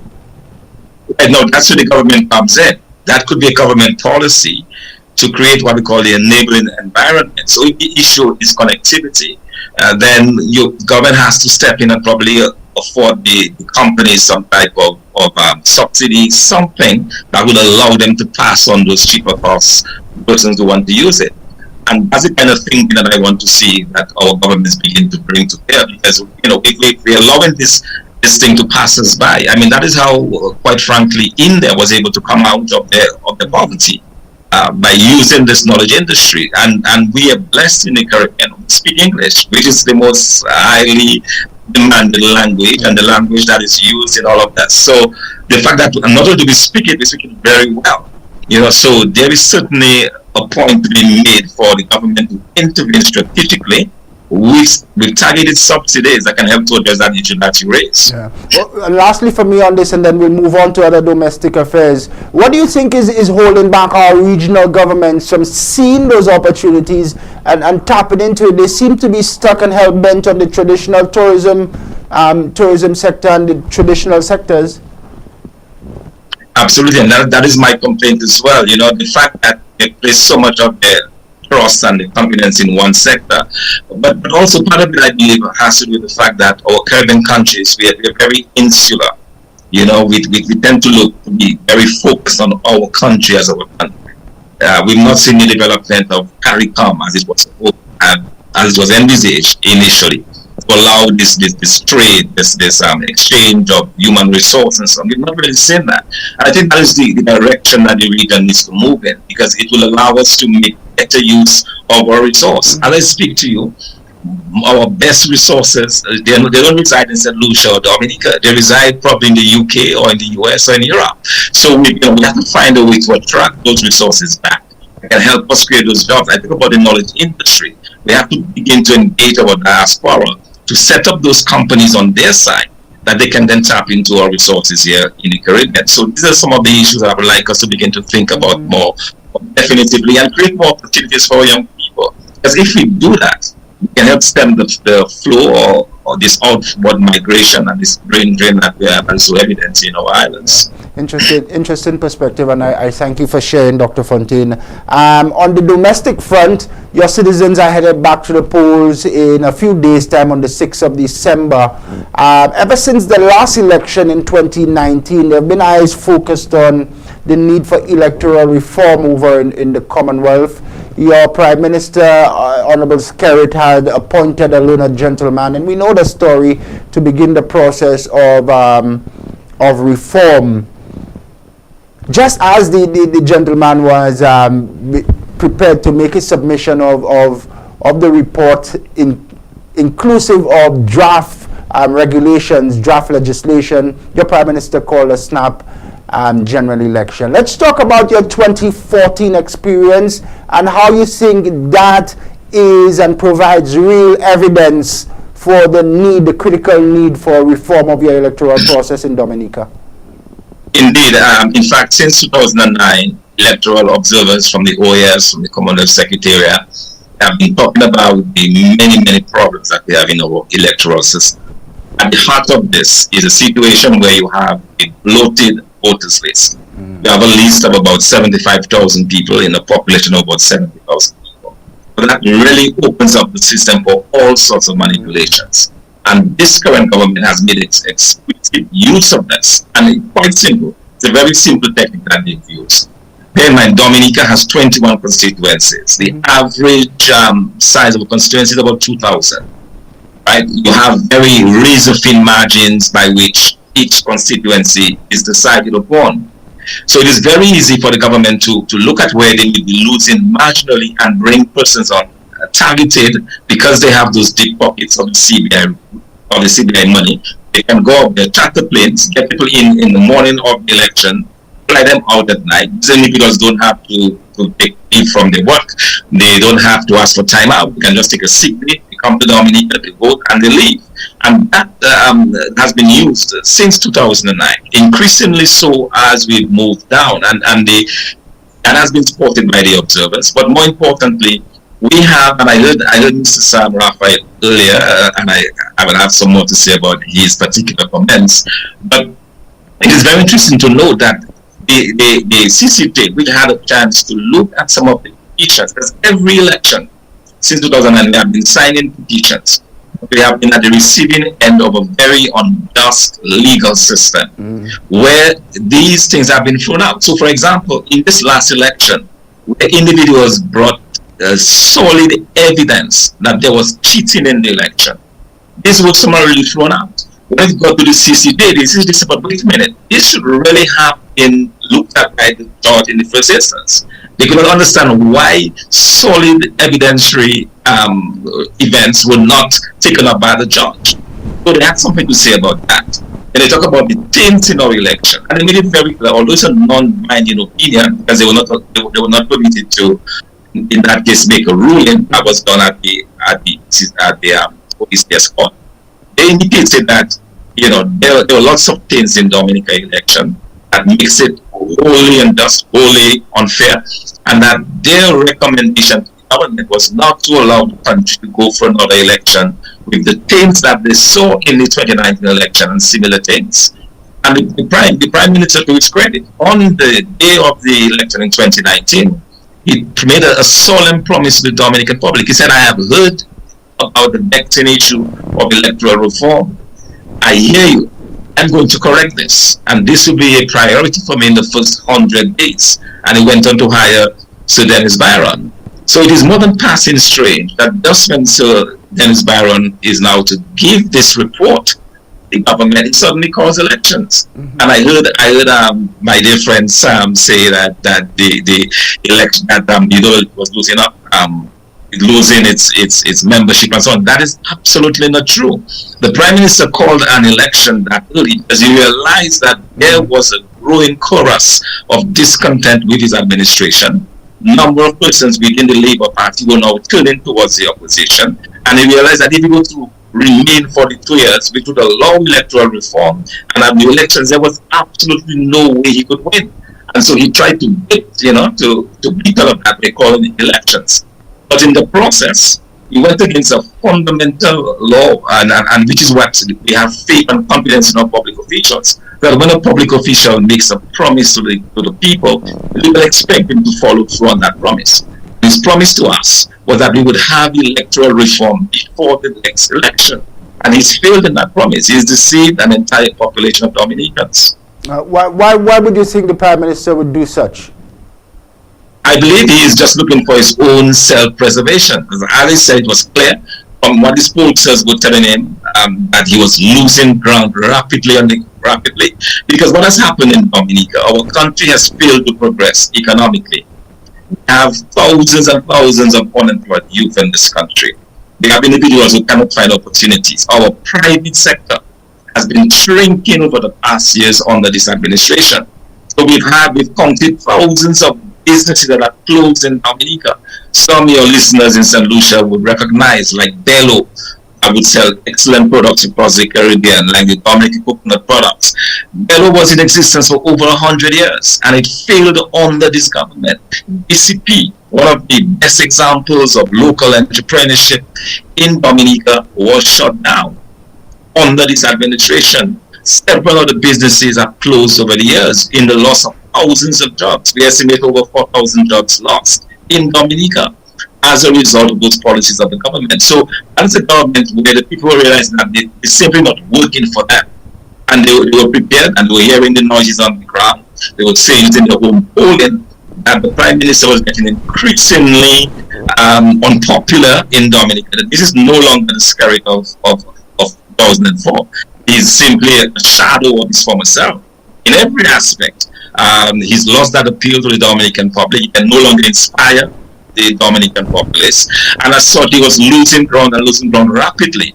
So he made the calculation, instead of going for 2.5 years and ending there for just 2.5 years, why don't I get an additional 5 years? So what he's effectively done is that he's added 2.5 more years to what otherwise would have been 2.5 years total. So, in a way, he's doing that in a very selfish way, because, as I said, now the whole country is upended. The whole country is in upheaval because of this. Because persons expected when he made that promise, he would come through. It's not. And so that has left us open to all sorts of problems. The United Workers' Party, we decided not to participate as a matter of policy, as a matter of strategy, because the important thing is, and I heard your former guest as well saying, that was a big mistake. No, it's not a big mistake. Bear in mind, we did that in 2009, in 2014, and we expected that when we contested, and when we came with the petitions to the courts, the courts would back us up. But we've seen where the courts have simply, in a almost frivolous manner, dismissed our petitions. But even listen to it. When, for example, our candidates can take to electoral office a list of dead persons' names, and they can verify that these persons are dead, and verify that these persons have been away for over 40 years, and say these are the individuals, we can prove that. And the electoral office does nothing, set those aside, and goes only for list as if, and which allows this. And I heard the idea that you don't vote on people's name. It's also not true. That has happened. We have evidence of persons voting in constituencies coming from overseas, coming to different constituencies where they do not belong and voting. That has happened. So this whole system, it is fraudulent. It has been manipulated by this government. And we said that enough is enough. Yeah. And the only way to send a very strong and determined message is that we will not give the legitimacy to this election. And the way we do that is by staying out of the election and pushing really hard for electoral reform. And that we will do.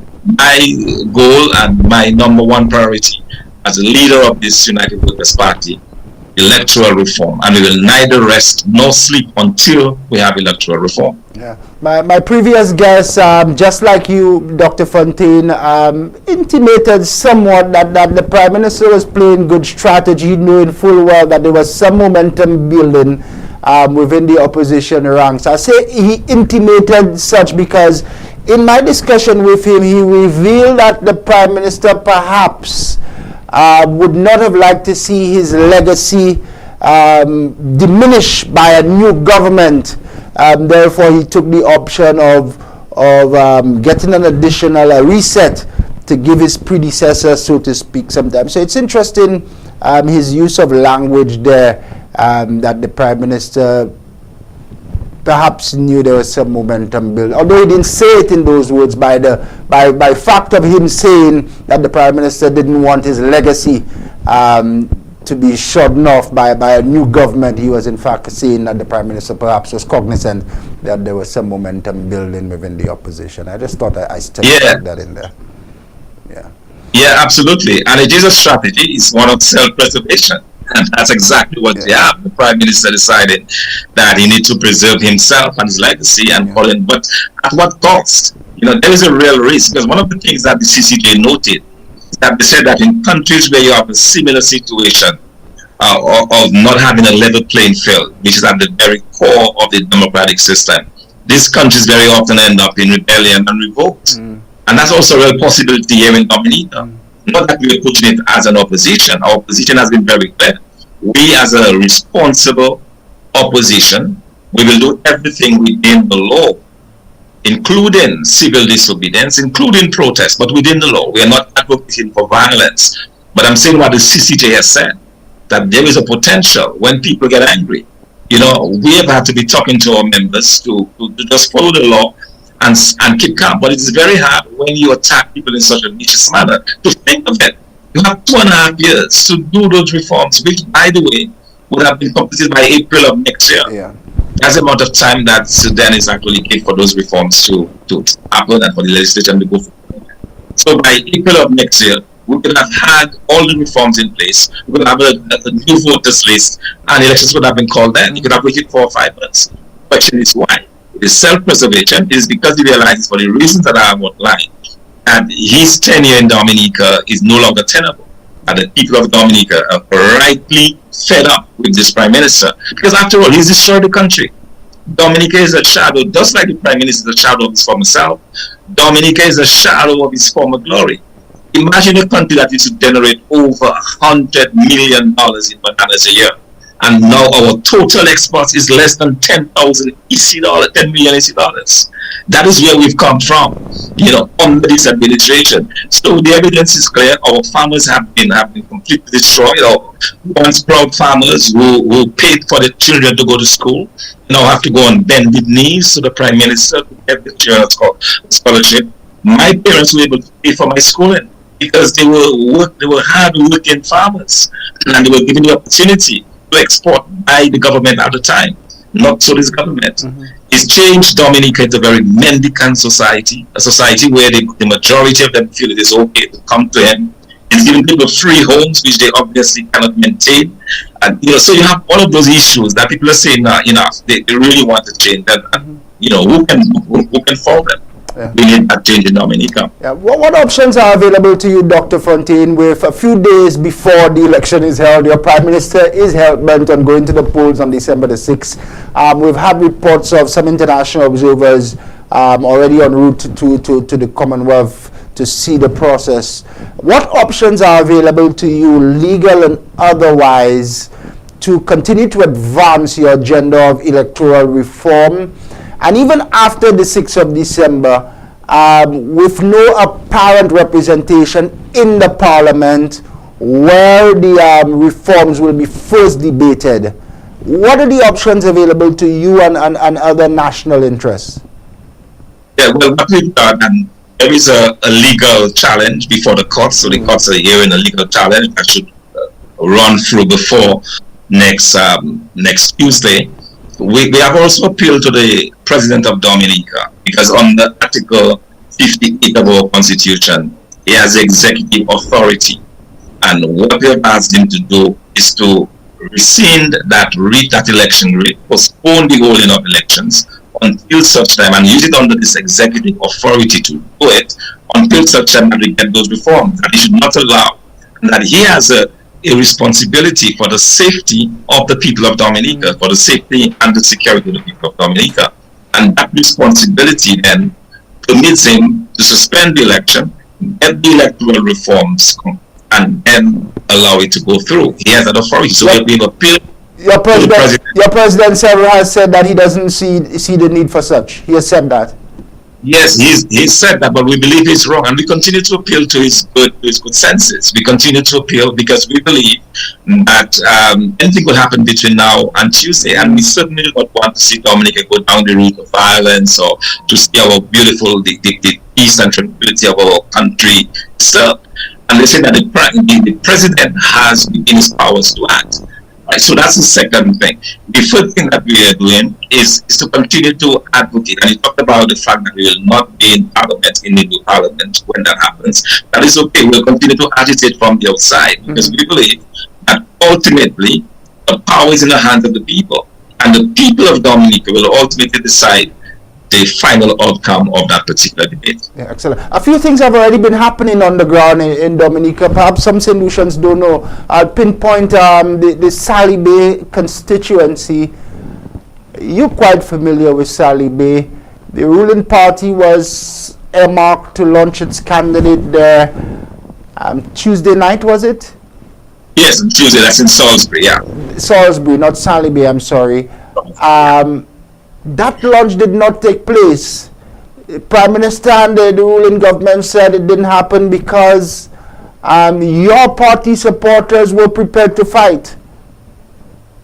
And that's not true at all. In fact, we've reached a very strong condemnation of this particular press release, which wants to give the impression that somehow our party, United Workers' Party, is against people campaigning. That is not true. We've always encouraged our followers to be peaceful, be law-abiding, and to ensure that they don't disturb any political campaign or rally. What happened in the case of Salisbury, and your listeners may recall, on the eve of the 2019 election, the night before, Prime Minister Roosevelt Skerrit invited RSS troops, including from your country, by the way, into Dominica, opened fire on people while they were sleeping. A few people were outside, but the majority of people in that same village were sleeping peacefully. They tear gassed these individuals. 2 individuals were shot by RSS troops coming in from the Caribbean. 2 of our citizens got shot. Thankfully, they were not killed. 2 persons got shot in that constituency. The government of Dominica has never apologized to the people of Salisbury. But they would say, if you're going to hold a convention in our village, you need to do that. You need to apologize to the people for those actions of 2019. And if you do not do it, then sorry, but you're not welcome. Yeah. And that is the message that was sent to the government. Yeah. I could turn it around and say, well, we were instigating now. It's a very simple thing that the people of Westleys said. And by the way, the Salisbury. Anyway, this particular community has been one of the more successful agriculture communities in Dominica, almost like the bread basket of Dominica. And this government has actually taken these people into submission. You know, they've destroyed the livelihoods. They failed to rehabilitate, feed the roads. They failed to provide markets for the very simple reason that this community has not supported the government since the formation of the United Workers' Party. They've always voted for the United Workers' Party, and they paid a tremendous price for it. A price of suffering, a price of hardship. So they say, no, you cannot come into a community given that history until and unless you apologize. Thanks for clarifying that, Dr. Fontaine. So it's not motivated by the United Workers' Party. You're saying it's the natural response by a community who have been left strangled and without resources by a government.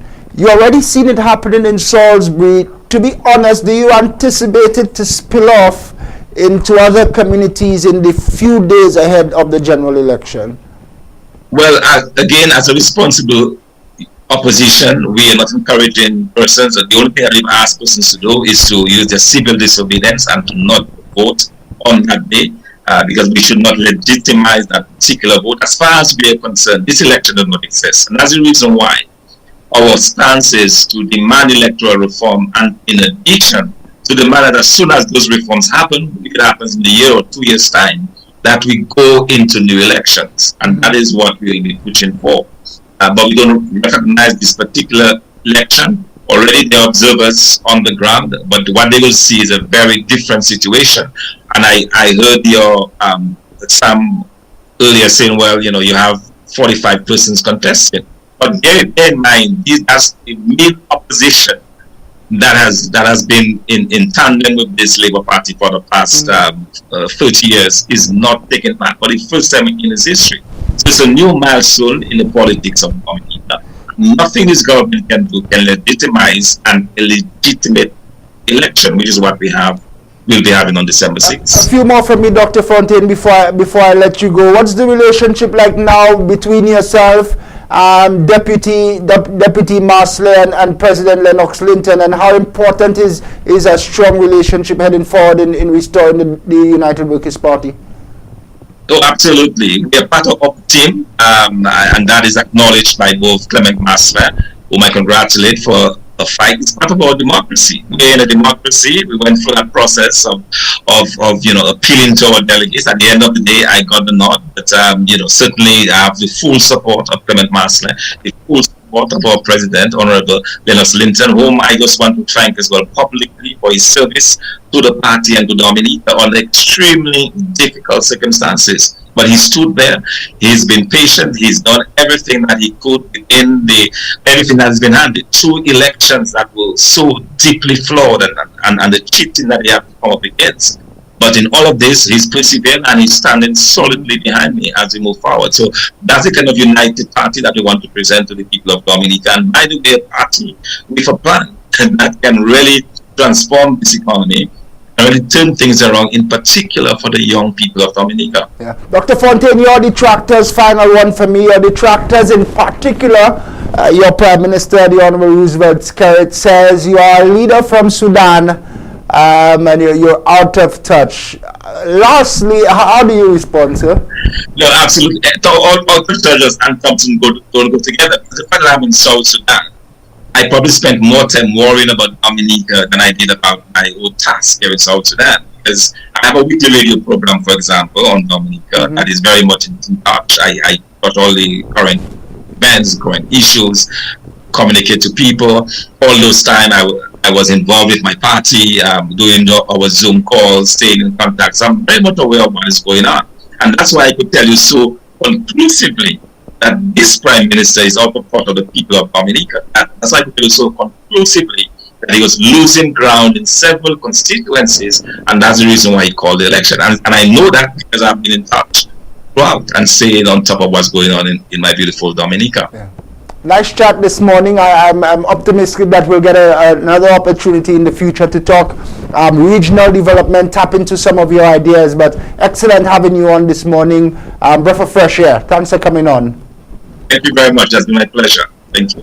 Dr. Thompson Fontaine, he is the new political leader of the United Workers' Party over in Dominica. His election took place this past weekend on Sunday.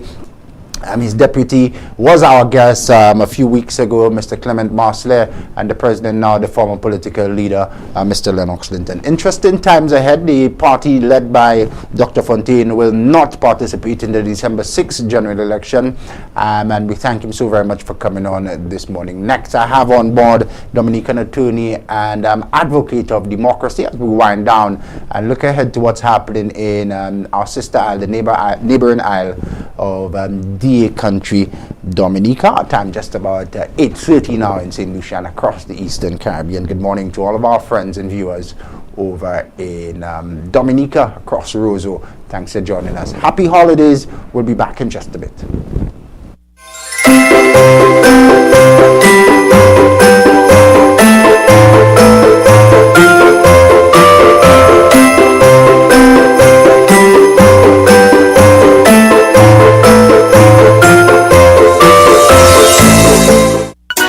After a long year of waiting, Flow brings you the magic of Christmas giving. Discounts on devices to bring you closer to your loved ones. Prizes to enjoy with your family and friends. And the best in entertainment bundles for everyone to gather around. This Christmas, one gift brings many more. Like more data and speeds to share everything with the family. So sign up, bundle up, switch up, top up, or pay up to win $4,000 in cash or appliances plus other weekly prizes. For the best in Christmas deals and rewards, visit discoverflow.co. Get your clothes sparkling clean with whiter whites and brighter colors. Use Joby antibacterial washing powder. Ultra concentrated formula gives more washes with brightening factors added to keep your clothes looking new. And with the added organic fabric softener, your clothes will be soft and fluffy. Joby antibacterial washing powder is also effective in stain removal for cleaner, brighter, softer clothes with the sweet scent of early spring morning. Use Joby antibacterial washing powder. My family, my love, my Joby. Available at supermarkets island-wide. For orders, call 455-3076.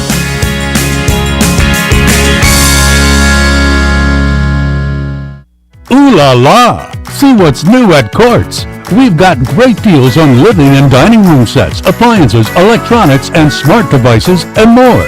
Shop today with no cash using Courts Ready Finance, 3 to 48-month payment plans available. Shop in-store or online at shopcourts.com. Come see what's new and take advantage of these great deals. Only at Courts. Bringing value home. Conditions apply.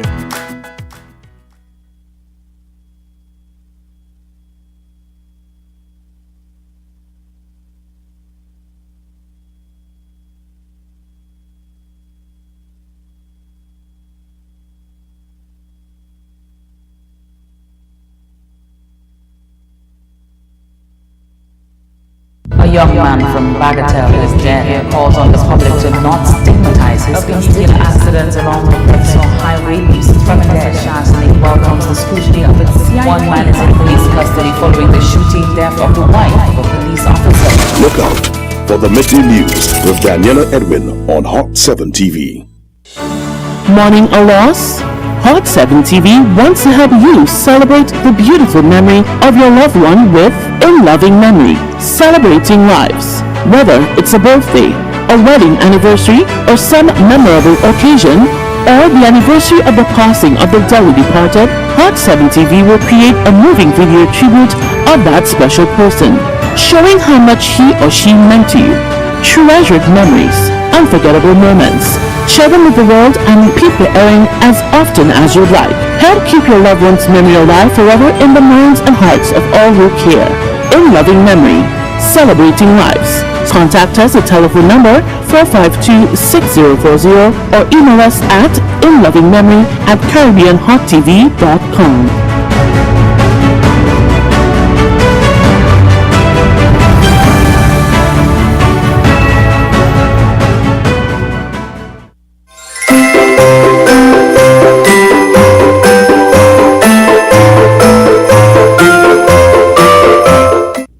Wagwan Massive, this is your boy Moto there, and it's all about Good Morning St. Lucia vibes at sunrise with SHANNON, LEBOURNE, yeah man, 6 a.m. to 9 a.m. The thing is always lit on Hot 7 TV, you don't know. Moto endorsing the vibe, you don't know. What she like, eh? She like the chicken on the rice. Chicken and rice.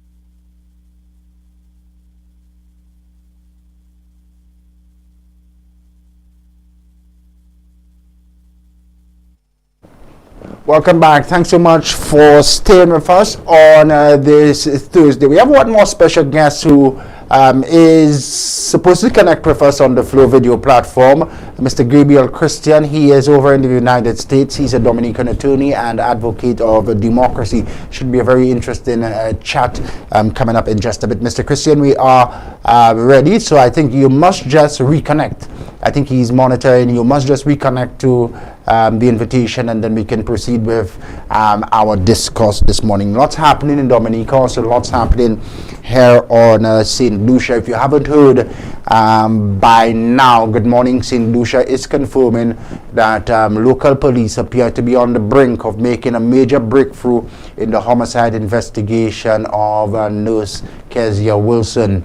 Nurse Wilson, you may recall, was murdered execution style on the 22nd of November, just hours after she had left work outside of her Goodlands residence. We are confirming that now in police custody is a male suspect whose name, identity details we have, but to not compromise the investigation at this time, we will not share, and St. Lucia law does not allow us to share those details as yet, but we can confirm that this male suspect, he was picked up yesterday, Wednesday, at his place of employment, and he was taken away in handcuff in police custody. That is in relation to the homicide, the assassination style killing of nurse Kezia Wilson. A man is currently in police custody as a suspect. We can also confirm this hour that local police have also uncovered phone records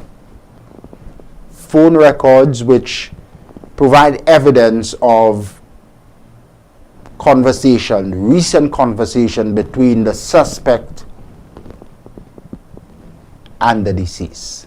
The police are now piecing together those clues, and one senior investigator has said that discussion on charges to be laid have not reached that stage yet. However, St. Lucia law allows for a suspect to be held for 72 hours without being charged. In this particular case, charges are expected to be preferred at earliest by 5 a.m., approximately 5 a.m. on a Saturday, November the 3rd. Notwithstanding, all suspects are deemed to be innocent until proven guilty. My next guest is already on the platform. Just thought I'd share that update with you as we await for Mr. Gabriel Christian, well-renowned Dominican attorney and advocate for democracy over in the United States. Mr. Christian, good morning. Thanks for waking up early, and thanks for coming on. Good morning, Brother Daniel LeBourne, and God bless you and your station and the wonderful Keith and Ken of St. Lucia. We love St. Lucia. I always tell people Dominicans and St. Lucians are perhaps the closest people in the Caribbean. Thanks for coming on. Just slight clarification. There are quite many similarities, but there's a unique difference as well. Yes, Dominicans say the and St. Lucians say the. No, that as well. But my name is Shannon LeBourne. You would have been initial contact with the co-producer, who is my father, Danny LeBourne. So just a slight. So you're Shannon. Yes. Nice to meet you, Shannon. Nice to meet you again. Yes. Mr. Gabriel, let's start off. You're in the United States. I know you're monitoring what's happening back home in Dominica. How concerned are you of the recent political developments? I'm very, very concerned. First of all, let me just say this: I'm a returned Dominican. I returned with my family in 2003, but like so many Dominicans who've returned, we've had to leave our country, the country that we love, because Dominica is not the Dominica we knew; it's a dictatorship. And let me be very blunt about this. Roosevelt Skerritt, and by the way, I'm not a member of the opposition. My affinity has always been with the Dominican Labour Party, which is no longer in power. The Dominican Labour Party, after the sudden death of Rosie Douglas and Pierre Charles, has been overthrown in a stealthy coup by a bunch of passport-peddling kleptocrats. And that's what we have in Dominica now. Since 2013, the current government, which is called that of a Dominican Labour Party, has not had a delegates conference. In 20 plus years, there's not been one debate with Roosevelt Skerritt and any member of civil society and the opposition. He's refused to debate. The last debate was with the late, great Rosie Douglas, my political mentor. Many years ago, Shannon, at age 17, I was with a St. Lucia. His name was Mario Mitchell. We went to another Caribbean island because we were seeking independence from Britain. We sought independence from Britain because we believed we could do better than the British had done. Our people had fought colonialism and slavery. We had sought self-government. We had sought to build a democratic state so that Dominicans, Kalinago, Black Dominicans, all Dominicans could live freely and enterprise and build lives within the parameters of rule of law, good governance, and democracy.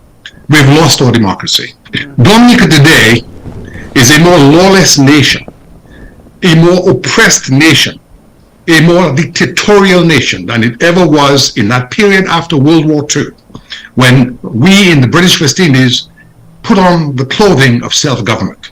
Let me just give you an example of what I mean. St. Lucia is very dear to us. My father came to St. Lucia in 1943 as a soldier in the British Army. He was at VG Barracks. And so St. Lucia, when I say St. Lucia, I could as well be talking about Dominica. I worked very closely in the past with the agricultural scientist, Dr. Edsel Edmonds, who used to be our ambassador here. That's my friend. His son, Anton. Those are my friends. We worked in development cause. So we're not political actors. We're not here to come and talk about the opposition and Labour Party. In fact, as I said, our affinity was for this government, but it's not a government that operates by rule of law. The first thing I need St. Lucians to know is that Roosevelt Skerritt, early on, was very antagonistic to Roosevelt Douglas, who brought him into office, who brought him on. Roosevelt Douglas dies under pressure 8 months into his term. Pierre Charles, with whom I went on that mission with Mario Mitchell in 1978, we went to Havana, Cuba for a conference. He later became a very well-known politician in St. Lucia. He became prime minister. And within 2 years, he died of a heart attack, pressured again by persons we are reliably informed like Roosevelt Skerritt, who sought power for themselves. Roosevelt Skerritt is now prime minister, and we're working very closely with him. Been to my office here in Washington, been to my home. We're working on what? A diaspora policy paper, so that Dominicans at home and abroad can work together for development. So we can have a botanic society, a chemistry society, a mathematics society, a society for higher physics. As a matter of fact, in 2001, December 7th, 2001, at the Brooklyn Marriott, we had almost 1,000 Dominicans from all over the United States, Canada, and the Caribbean, and Dominica, brought together by the Rosie Douglas Foundation, created in honor of Rosie Douglas, and the newly created Dominica Academy of Arts and Sciences. Who is on the Dominica Academy of Arts and Sciences? I'll give you some names. The president was a gentleman by the name of Dr. Clayton Shillingford, good friend of Edsel Edmonds. Why? Because he was a plant pathologist, scientist. He was the director of the South America Caribbean Division at DuPont Labs in DuPont, Delaware. Who was our speaker? Who was our speaker at that symposium? Dr. Sherman Sebron, Dominican mathematician and physicist, who was involved in the development of the gallium arsenide, which was the basis for the Intel chip. The Intel chip that's in computers all over the world. A Dominican. Advisor to Boeing Labs, advisor to Boeing Aircraft, advisor to Microsoft. Dominican physicist, looking to do Institute of Higher Physics so we can build bridges and other structures in Dominica that are resistant to sea blasts, because you know, Shannon, as islands, we get a lot of sea blasts. And if you have polymers and other non-metal framings of buildings and bridges and the other types of construction, you can avoid the sea blast eroding those structures. So those are the kinds of things we were working on with Roosevelt Skerritt. We brought him, he was there with us in New York, along with Vince Henderson, who is his colleague. Once, however, he took power, what he did was he moved away from democracy, he moved away from sustainable development, and he has built an oligarchy. So what he has in place is a system where the police service is now run under his thumb. The Public Service Commission is now run under his thumb. The Electoral Commission is now dominated by his appointees. So that is why in Dominica I say we have a dictatorship, because what has happened is the parliament does not work. The opposition has been pushed out of parliament. A parliamentarian of the opposition had a gun pulled on him by a government minister. This is where we are in Dominica. This is where we are. the procurement laws of Dominica are not respected. When we were children in Dominica, we read in the newspaper, and I quote, tenders are invited from suitably qualified persons for the building of a wall, the building of a school, the building of a bridge. Today, Roosevelt Skerritt has given $1 billion contract to a gentleman by the name, I can't call him a gentleman, somebody by the name of Anthony Hayden from the Middle East. We are not sure what his real name is. Maybe Mohammed Abdullah or something of that kind. No bid contract. Let me just repeat what I said. The biggest project $1 billion in the history of our country. $1 billion? $1 billion? $1 billion for a new airport, and it is given to a company called Montreal Management, no bid. He claims it will be built by passport sales. Well, let me talk about the passport sales for a minute. In all the years that Roosevelt Skerritt has presided as Prime Minister of Dominica, he has not done one commission of inquiry into the passport sales. He appoints agents, and those agents are in Pakistan and Iran and other places further afield, and we don't know anything about income and outflow because it is not placed under the aegis of the Department of the Director of Audit. The Director of Audit in our Constitution is responsible to do what auditors do, audit government finances. And it's our position that if you're using a state asset, as in the passport of the Commonwealth of Dominica, which, by the way, has a CARICOM symbol on it, more on that later, and you're selling it to persons overseas, that those funds should come into what? The Consolidated Fund of Dominica, because it is a Dominican asset. That does not happen. We have a lawsuit filed in the state of New York by a Dominican ambassador called Paolo Zampoli. And in the lawsuit, this is a person that was appointed by the Skerritt government. He says, and I quote, I am in need of my percentage on the hotel project called Kempinski because I'm afraid that my share will disappear. He said what? He said what quote? Go back to the start of the quote for me, please. He's asking for his share. Imagine, this is an ambassador. This is a Dominican ambassador. I believe he's the ambassador for marine life overseas. And he was writing to whom? He's filing a lawsuit. In the lawsuit, he's saying, it's a lawsuit in the state of New York, that he's seeking his percentage of a deal related to the construction of the Kempinski Hotel, one of the CBI hotels, because he's afraid that his monies, that is his share, will disappear in the Dominica Bank in Switzerland, or one of the many offshore bank accounts that are maintained. This is what's happening in Dominica. When was there a bank in Switzerland called the Dominica Bank? We never heard of that. The first time we heard of that was in that lawsuit. But we know that there's estimated $4 billion that is stashed offshore that has not made its way into the consolidated fund. So I was about to ask you to put some context for my viewers who may not be aware of Switzerland and the Swiss banking system. What is it notorious for? Well, it's notorious for tax evasion, hidden offshore accounts, a lot of kleptocrats, dictators, and oligarchs. That's where they go, unfortunately, and we know that to be the case. And in Dominica, we see a prime minister who at election time has access to enormous funds. So we had Sam Raphael come on earlier. Sam Raphael is someone I know. He's someone who I consider a friend, but he's dead wrong in what he said. It is actually deceitful for someone like Sam to come on this station and speak to the citizens of the Caribbean and support a government which he knows as someone who grew up in the U.S. Virgin Islands and who was educated here in Washington, that Roosevelt Skerritt and his entire cabinet would have been arrested for racketeering and for corrupt acts in governance had they been in the United States, the United Kingdom, or Canada, places where Dominicans go to study, where they live, where our diaspora is located. We want for Dominicans the same rights that exist for people in the United Kingdom. We want for Dominicans the same rights that exist for Dominicans residing in Canada.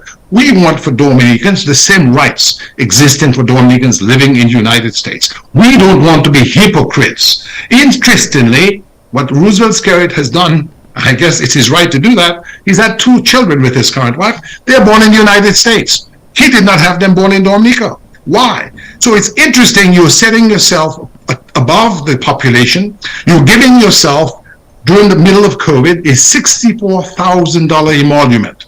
$64,000 in rent. He is charging to the taxpayers for his mansion, which he claims is not his own, while Dominicans were suffering the vicissitudes of COVID-19. $64,000.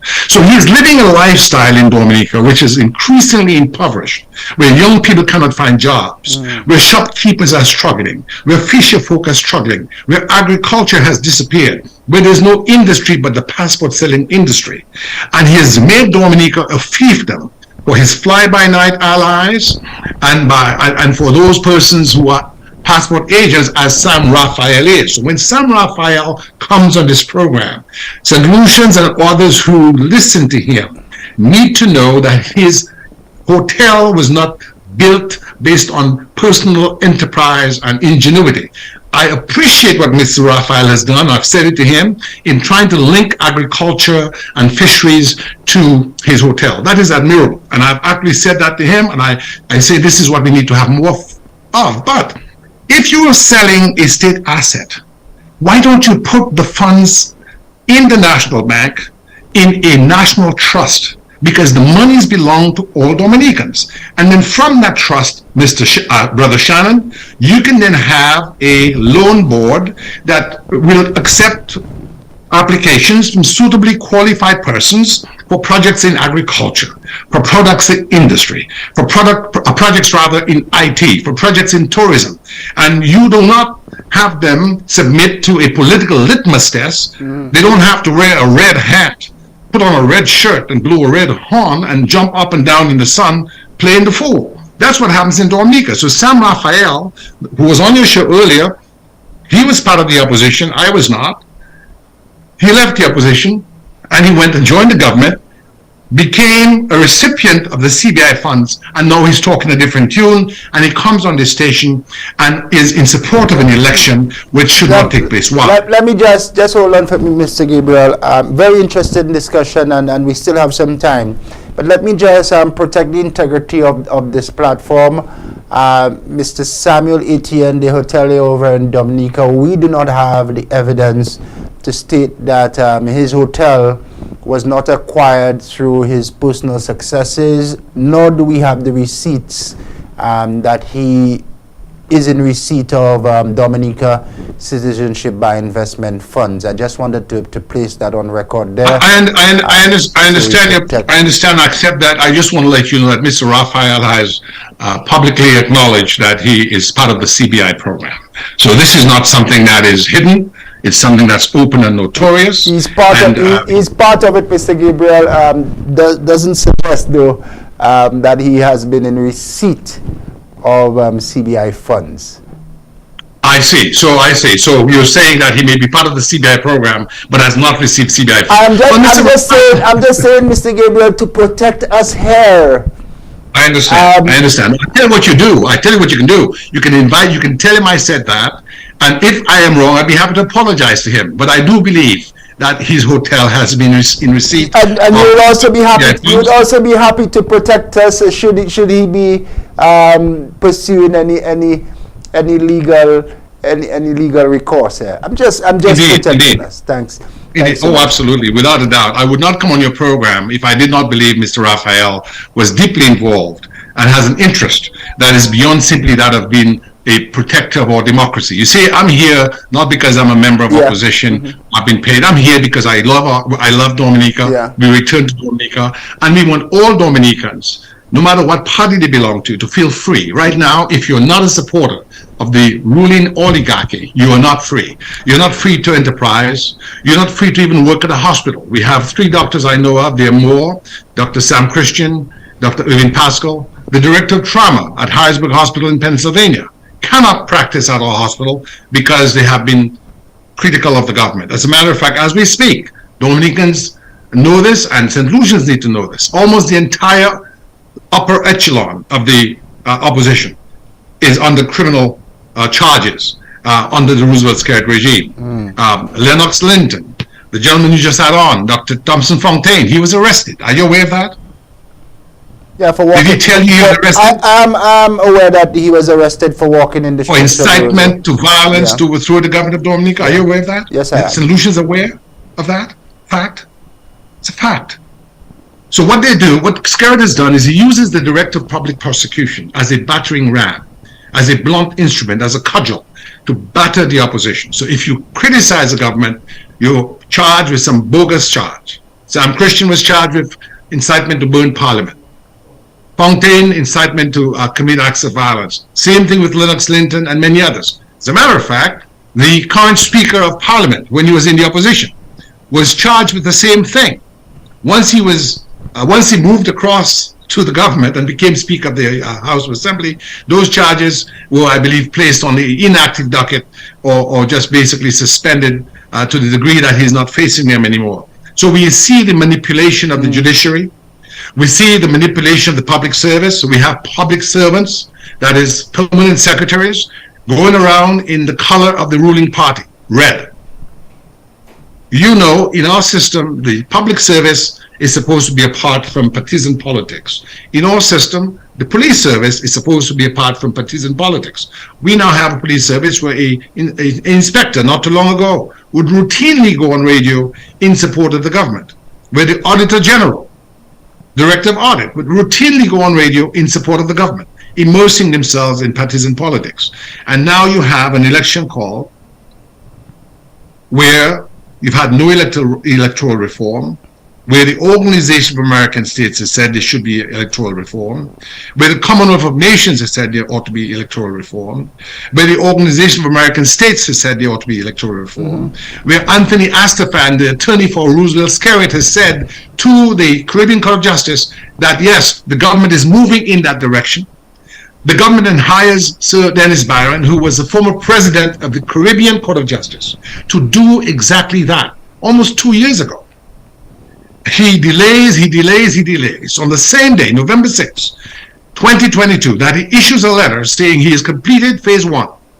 That evening, Roosevelt Skerritt, interestingly enough, look at the convergence, declares that he's calling a snap election.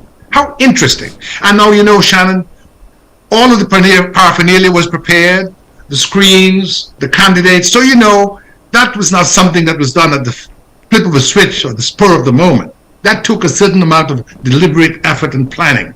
So we have here a Chief Justice or former Chief Justice who needs to clear his name. So are you suggesting that the learned gentleman, Sir Dennis Byron, perhaps may have been in collusion with your Prime Minister pre the 6th of December? I'm not even suggesting that. I'm saying look at the facts. Look at the incontrovertible facts. Look at the timing. Look at the synchronicity. So whether or not he was in collusion, we just have a grave concern that for 2 years almost, he was in the process of something that ought to have been rather pedestrian, in the sense that the OAS had already spoken. CARICOM had already spoken. The Commonwealth had already spoken. He was not doing something akin to space exploration or trying to find the perpetual motion engine. You know, he was doing something that had to do with what? Electoral ID cards. Cleansing the voters list. It's almost the role of electors, Brother Shannon, on Dominica is almost as the same numerical standing as the population of the country. How can that be? That is utter madness. You cannot have a voters list that's about the size of the general population, but that's what it is. And also the practice that Skerritt had engaged, using monies obviously gotten illicitly, to bring in Dominicans from overseas to vote. Plane loads of Dominicans, something that had never happened before. So when Raphael comes in this program and talks about, other governments had won, there's never been a government in Dominica like that of Roosevelt Skerritt that has broken the law. And he said it. Roosevelt Skerritt, and I quote, said, no law, Brother Shan, no constitution can prevent me from doing what I want to do with regard to running for an election. And that was said in the context of an allegation that he was a French citizen. And as a French citizen, several elections ago, he would have been ineligible to stand for office. It was discovered after the case when he was prevented, or he was not compelled to bring his passport into evidence, that he had written to the French asking to give off his citizenship. And so we have someone who has been time and time again caught in lies, saying things that are not true, and in particular, the following. CARICOM needs to stand up. CARICOM needs to understand that as West Indians, we were once federated. That didn't work, Jamaica pulled out, but we still work as University of West Indies, we still have the West Indies team, we still have the Caribbean community headquartered in Guyana.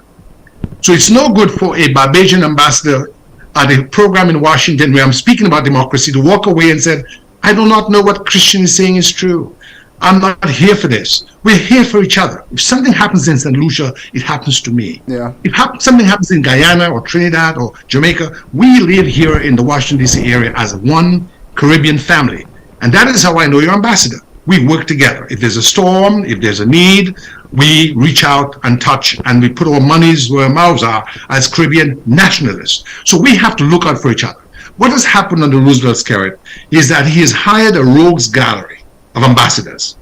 Each of those ambassadors, Shannon, their names were never placed in the Gazette. In the tradition we grew up with in Dominica, like on St. Lucia and the other British Islands, when an appointment is made in the public service, Shannon, where's that announcement made? In my document. What is it called? In the Gazette. You go to the head of the class. Amen, amen, amen. It goes in the Gazette. So who do we have here?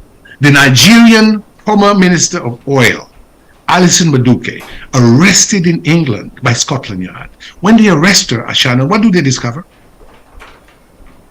She's a Dominican diplomat, ambassador extraordinary plenipotentiary of the Commonwealth of Dominica. Her name never appeared in the Gazette. It never came up in Parliament. It was never made known to the Dominican people. We only knew she was a Dominican diplomat after she was arrested. Yeah. It gets worse.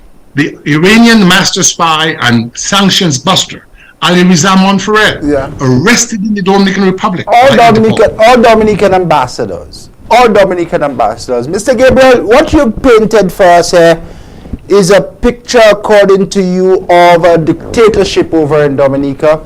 And you've also walked us down corridor after corridor of corrupt practices. Why hasn't all of this been flagged on the international agenda? Why are the international bodies not coming down on the government of Roosevelt's skirt? That's a very interesting question. I want to remind you that the Caribbean Court of Justice, at the recent case that was heard, said in dicta, that is, it was not in order, but it was in dicta, where they basically recommended that no other election, and I quote, ought to be held on Dominica where these taints exist. Okay?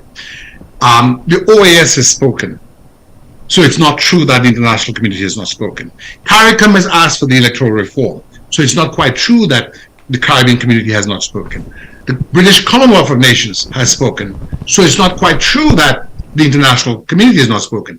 What we do, however, see is a continued sort of coddling of Roosevelt's carrot to the degree that the civil rights of Dominicans continue to be diminished, the economic opportunities of Dominicans continue to be obliterated, and the democracy we know, or we once had on Dominica, is destroyed.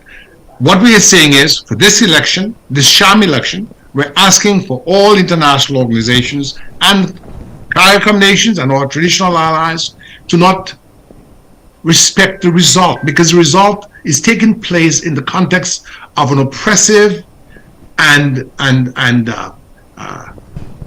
fraudulent structure where state power is being used to dominate the press. State resources are being used to bribe electors. The Prime Minister went on a platform within the week and said, when he was arguing against a person who's a coconut vendor, you know, we call coconuts jelly. Jellyman is his name. He sells coconuts. What can Jellyman do for you? Can Jellyman give you a house? Or can Jellyman build your house? What is he saying? In his utterance on the platform, he's essentially speaking to the culture of bribes, because under our laws, you're not allowed to bribe or treat. I can't say to you, Shannon, vote for me, I'm going to give you a house. Or I can't say, look, this guy gave Christian, he can give you a house, he can't even buy you a drink. I mean, this is the things that Skerritt's saying on platforms. I mean, he's lost it to this, in the sense that he's lost all decorum, he's lost all shame. He's saying, you want these guys, you know, meaning the opposition, they can't even buy you a drink. Of course he can buy a lot of drinks. He can buy the entire drink factory because he has all the access to the CBI money. Just hold on for me, Mr. Gabriel. I'm always interested to hear from you. I have a call. I suspect it's from 767 Dominica. Good morning. Welcome to the platform. Yes, good morning to you. Good morning, Dominica. Mr. Gabriel Christian is on the radio, on the television, making some kind of allegations, and I think I'm hearing one-sided thing. I just did make some clarification. You know, he's giving the impression that in Dominica is a lawless state. For instance, he's trying to blame the government for somebody who goes out and support the government and call the radio station. And he's making it look like it is the government doing that. I know for a fact that persons who go and who are public servants, the government write to them. You understand? The government write to them to take the action. But you do know that there's a claim of right to free speech even if you're a public servant. So if a public servant Mr. Shannon? Yes, I can. Hello? Yes, go ahead, caller.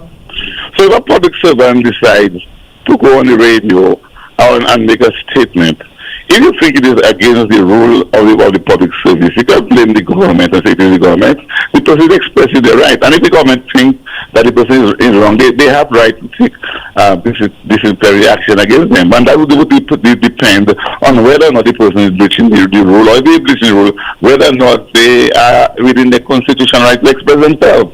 So to make it look like somebody going on the radio and making a statement, to make it to blame the government, and the other things I'm hearing them saying over and over again, one-sidedly, by the way, I must say, I think the problem we have in Dominica is an opposition that is very, very weak, and they are stressing on electoral reform as a red herring. They're flogging a dead horse. The electoral reform, yes, we need to improve our system. Like everything that you have to do, you have to modernize it. The opposition got lost and they got beaten every election because they are not doing their work. They are not a party that is loved by the people. When they first came into government, they only had 33% of the vote. They never got more than 42% of the vote. So the supporters and the electorate in Dominica do not support the Workers' Party. So let me ask you, caller, just a quick question. And our coverage this morning has not been one-sided. We had hotelier, what's his name, Mr. Samuel. I'm not sure, right, but there was some problem. He was not as clear. So I'm just saying the coverage has never been one-sided here. But let me ask you quickly, caller, based on the fact that the CCJ has said that there should not be another election in Dominica without the reforms, how do you feel as a Dominican citizen, knowing that perhaps there's a voters list with 5,000 plus citizens who are no longer alive? How do you feel knowing that you're going back to the poll in that reality again? Well, first of all, the CCJ said with the state, because what the CCJ was referring to, they are very serious allegations which were not proven. So the CCJ would like us to clarify that, but it did not say we are not going to an election without electoral reform. Electoral reform is on. I mean, the report from Dennis Byron is already in a draft form. Electoral reform is not a thing that happens in one day. It is an ongoing process. And the fact that you call election, the framework is already there for electoral reform. The problem with the opposition, the Prime Minister called the election. He was within his right, within the Constitution. They started saying that it was illegal.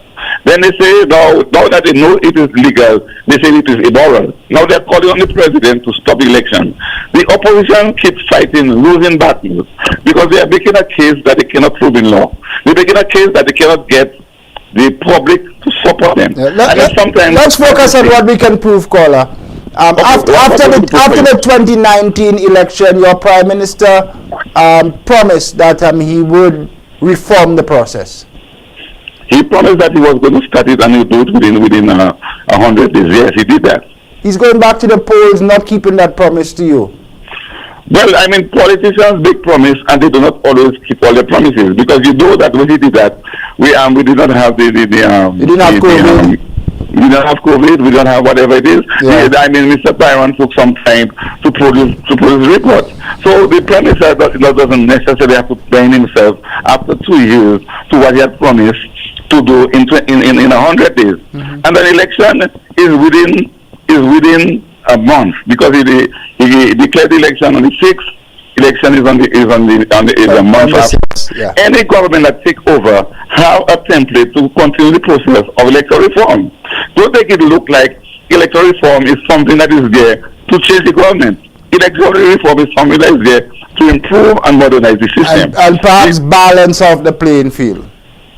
Well, yeah, you will never get a balanced playing field, you know, because I'll tell you why. All of us go to school together.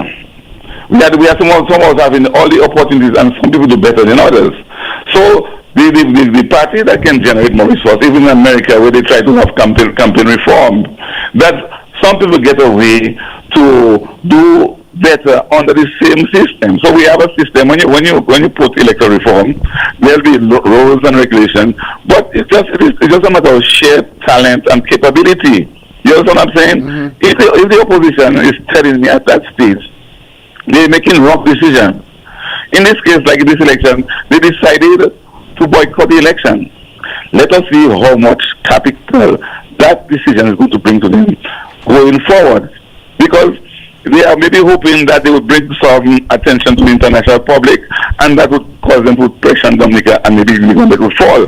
But if they cannot make a case to Dominicans, how can they make a case to the international community? You see what the Prime Minister did some Saturdays ago. Yesterday, the opposition was trying to have a match.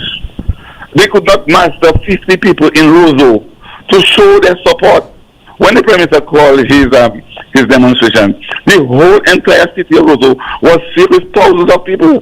So the question about electoral reform is just something that a weak opposition is clinging on to. And they need to go out in the field, go and meet the electorate, speak to them, and stop being a party that is trying only to look for power and not looking about the people. If they were looking about the people, people would be attracted to them. People are not getting attracted. I am on the ground, even in constituencies where, as somebody said earlier, that they think that the government was losing ground because of certain candidates. We can now see that in this committee, bringing a new candidate, the candidate is going to perform better than how the candidate before performed. It's a wait and see, and we'll keep our eyes focused. But caller, quickly before I let you go, what part of Dominica are you calling us from? Well, I'm calling from Jimmy, but I'm talking about the constituency of St. Joseph, a very interesting constituency. St. Joseph. A very interesting contribution from yourself this morning. I want to thank you for calling, and we'll continue to focus on what's happening over in Dominica. Thank you very much. Thank you for letting me have my seat. You're most welcome, sir. Always a pleasure hearing from our viewers and brothers and sisters over in the nature isle of Dominica and across the Caribbean. Last time we were focused on Dominica, I forgot to say good morning to...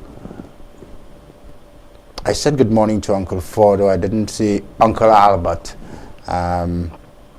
Good morning and a happy Thursday to everyone over in the nature isle of Dominica. Interesting times. We're going to conclude now. We'll have to bring back Attorney at Law Gabriel Christian, who logged off. Unfortunately, I think the time for the meeting requested ended. We'll have to conclude now. I'll bring back Mr. Christian at another time. Interesting gentleman, interesting perspective. To conclude, my producers have said good morning to Tara Shillingford, who's been following the live. Tara is suggesting that this recording, this program should be broadcast all over Dominica. They need to hear this over and over. They need to hear this over and over again. Mr. Hilton, good morning, and all Dominicans who tuned in via the live. You still have time, you know. You can get Good Morning St. Lucia done into Roseau. All of next week headed into your election. You guys have the power to make that happen. But that's all the time we have today. God willing, we'll be back on the air tomorrow, Friday, with what promises to be an interesting and exciting discussion all content, exclusive content for today's show. It's available on our YouTube page, Good Morning St. Lucia in HD. We're also on Facebook, Good Morning St. Lucia, and on the Hot 7 mobile application and website as well. Thank you, Dominica, for tuning in. Thank you, for St. Lucia, for spending your mornings with us. We appreciate your viewership, and we'll be back, God willing, to close the week tomorrow. On behalf of my entire team, have yourself a fantastic Thursday.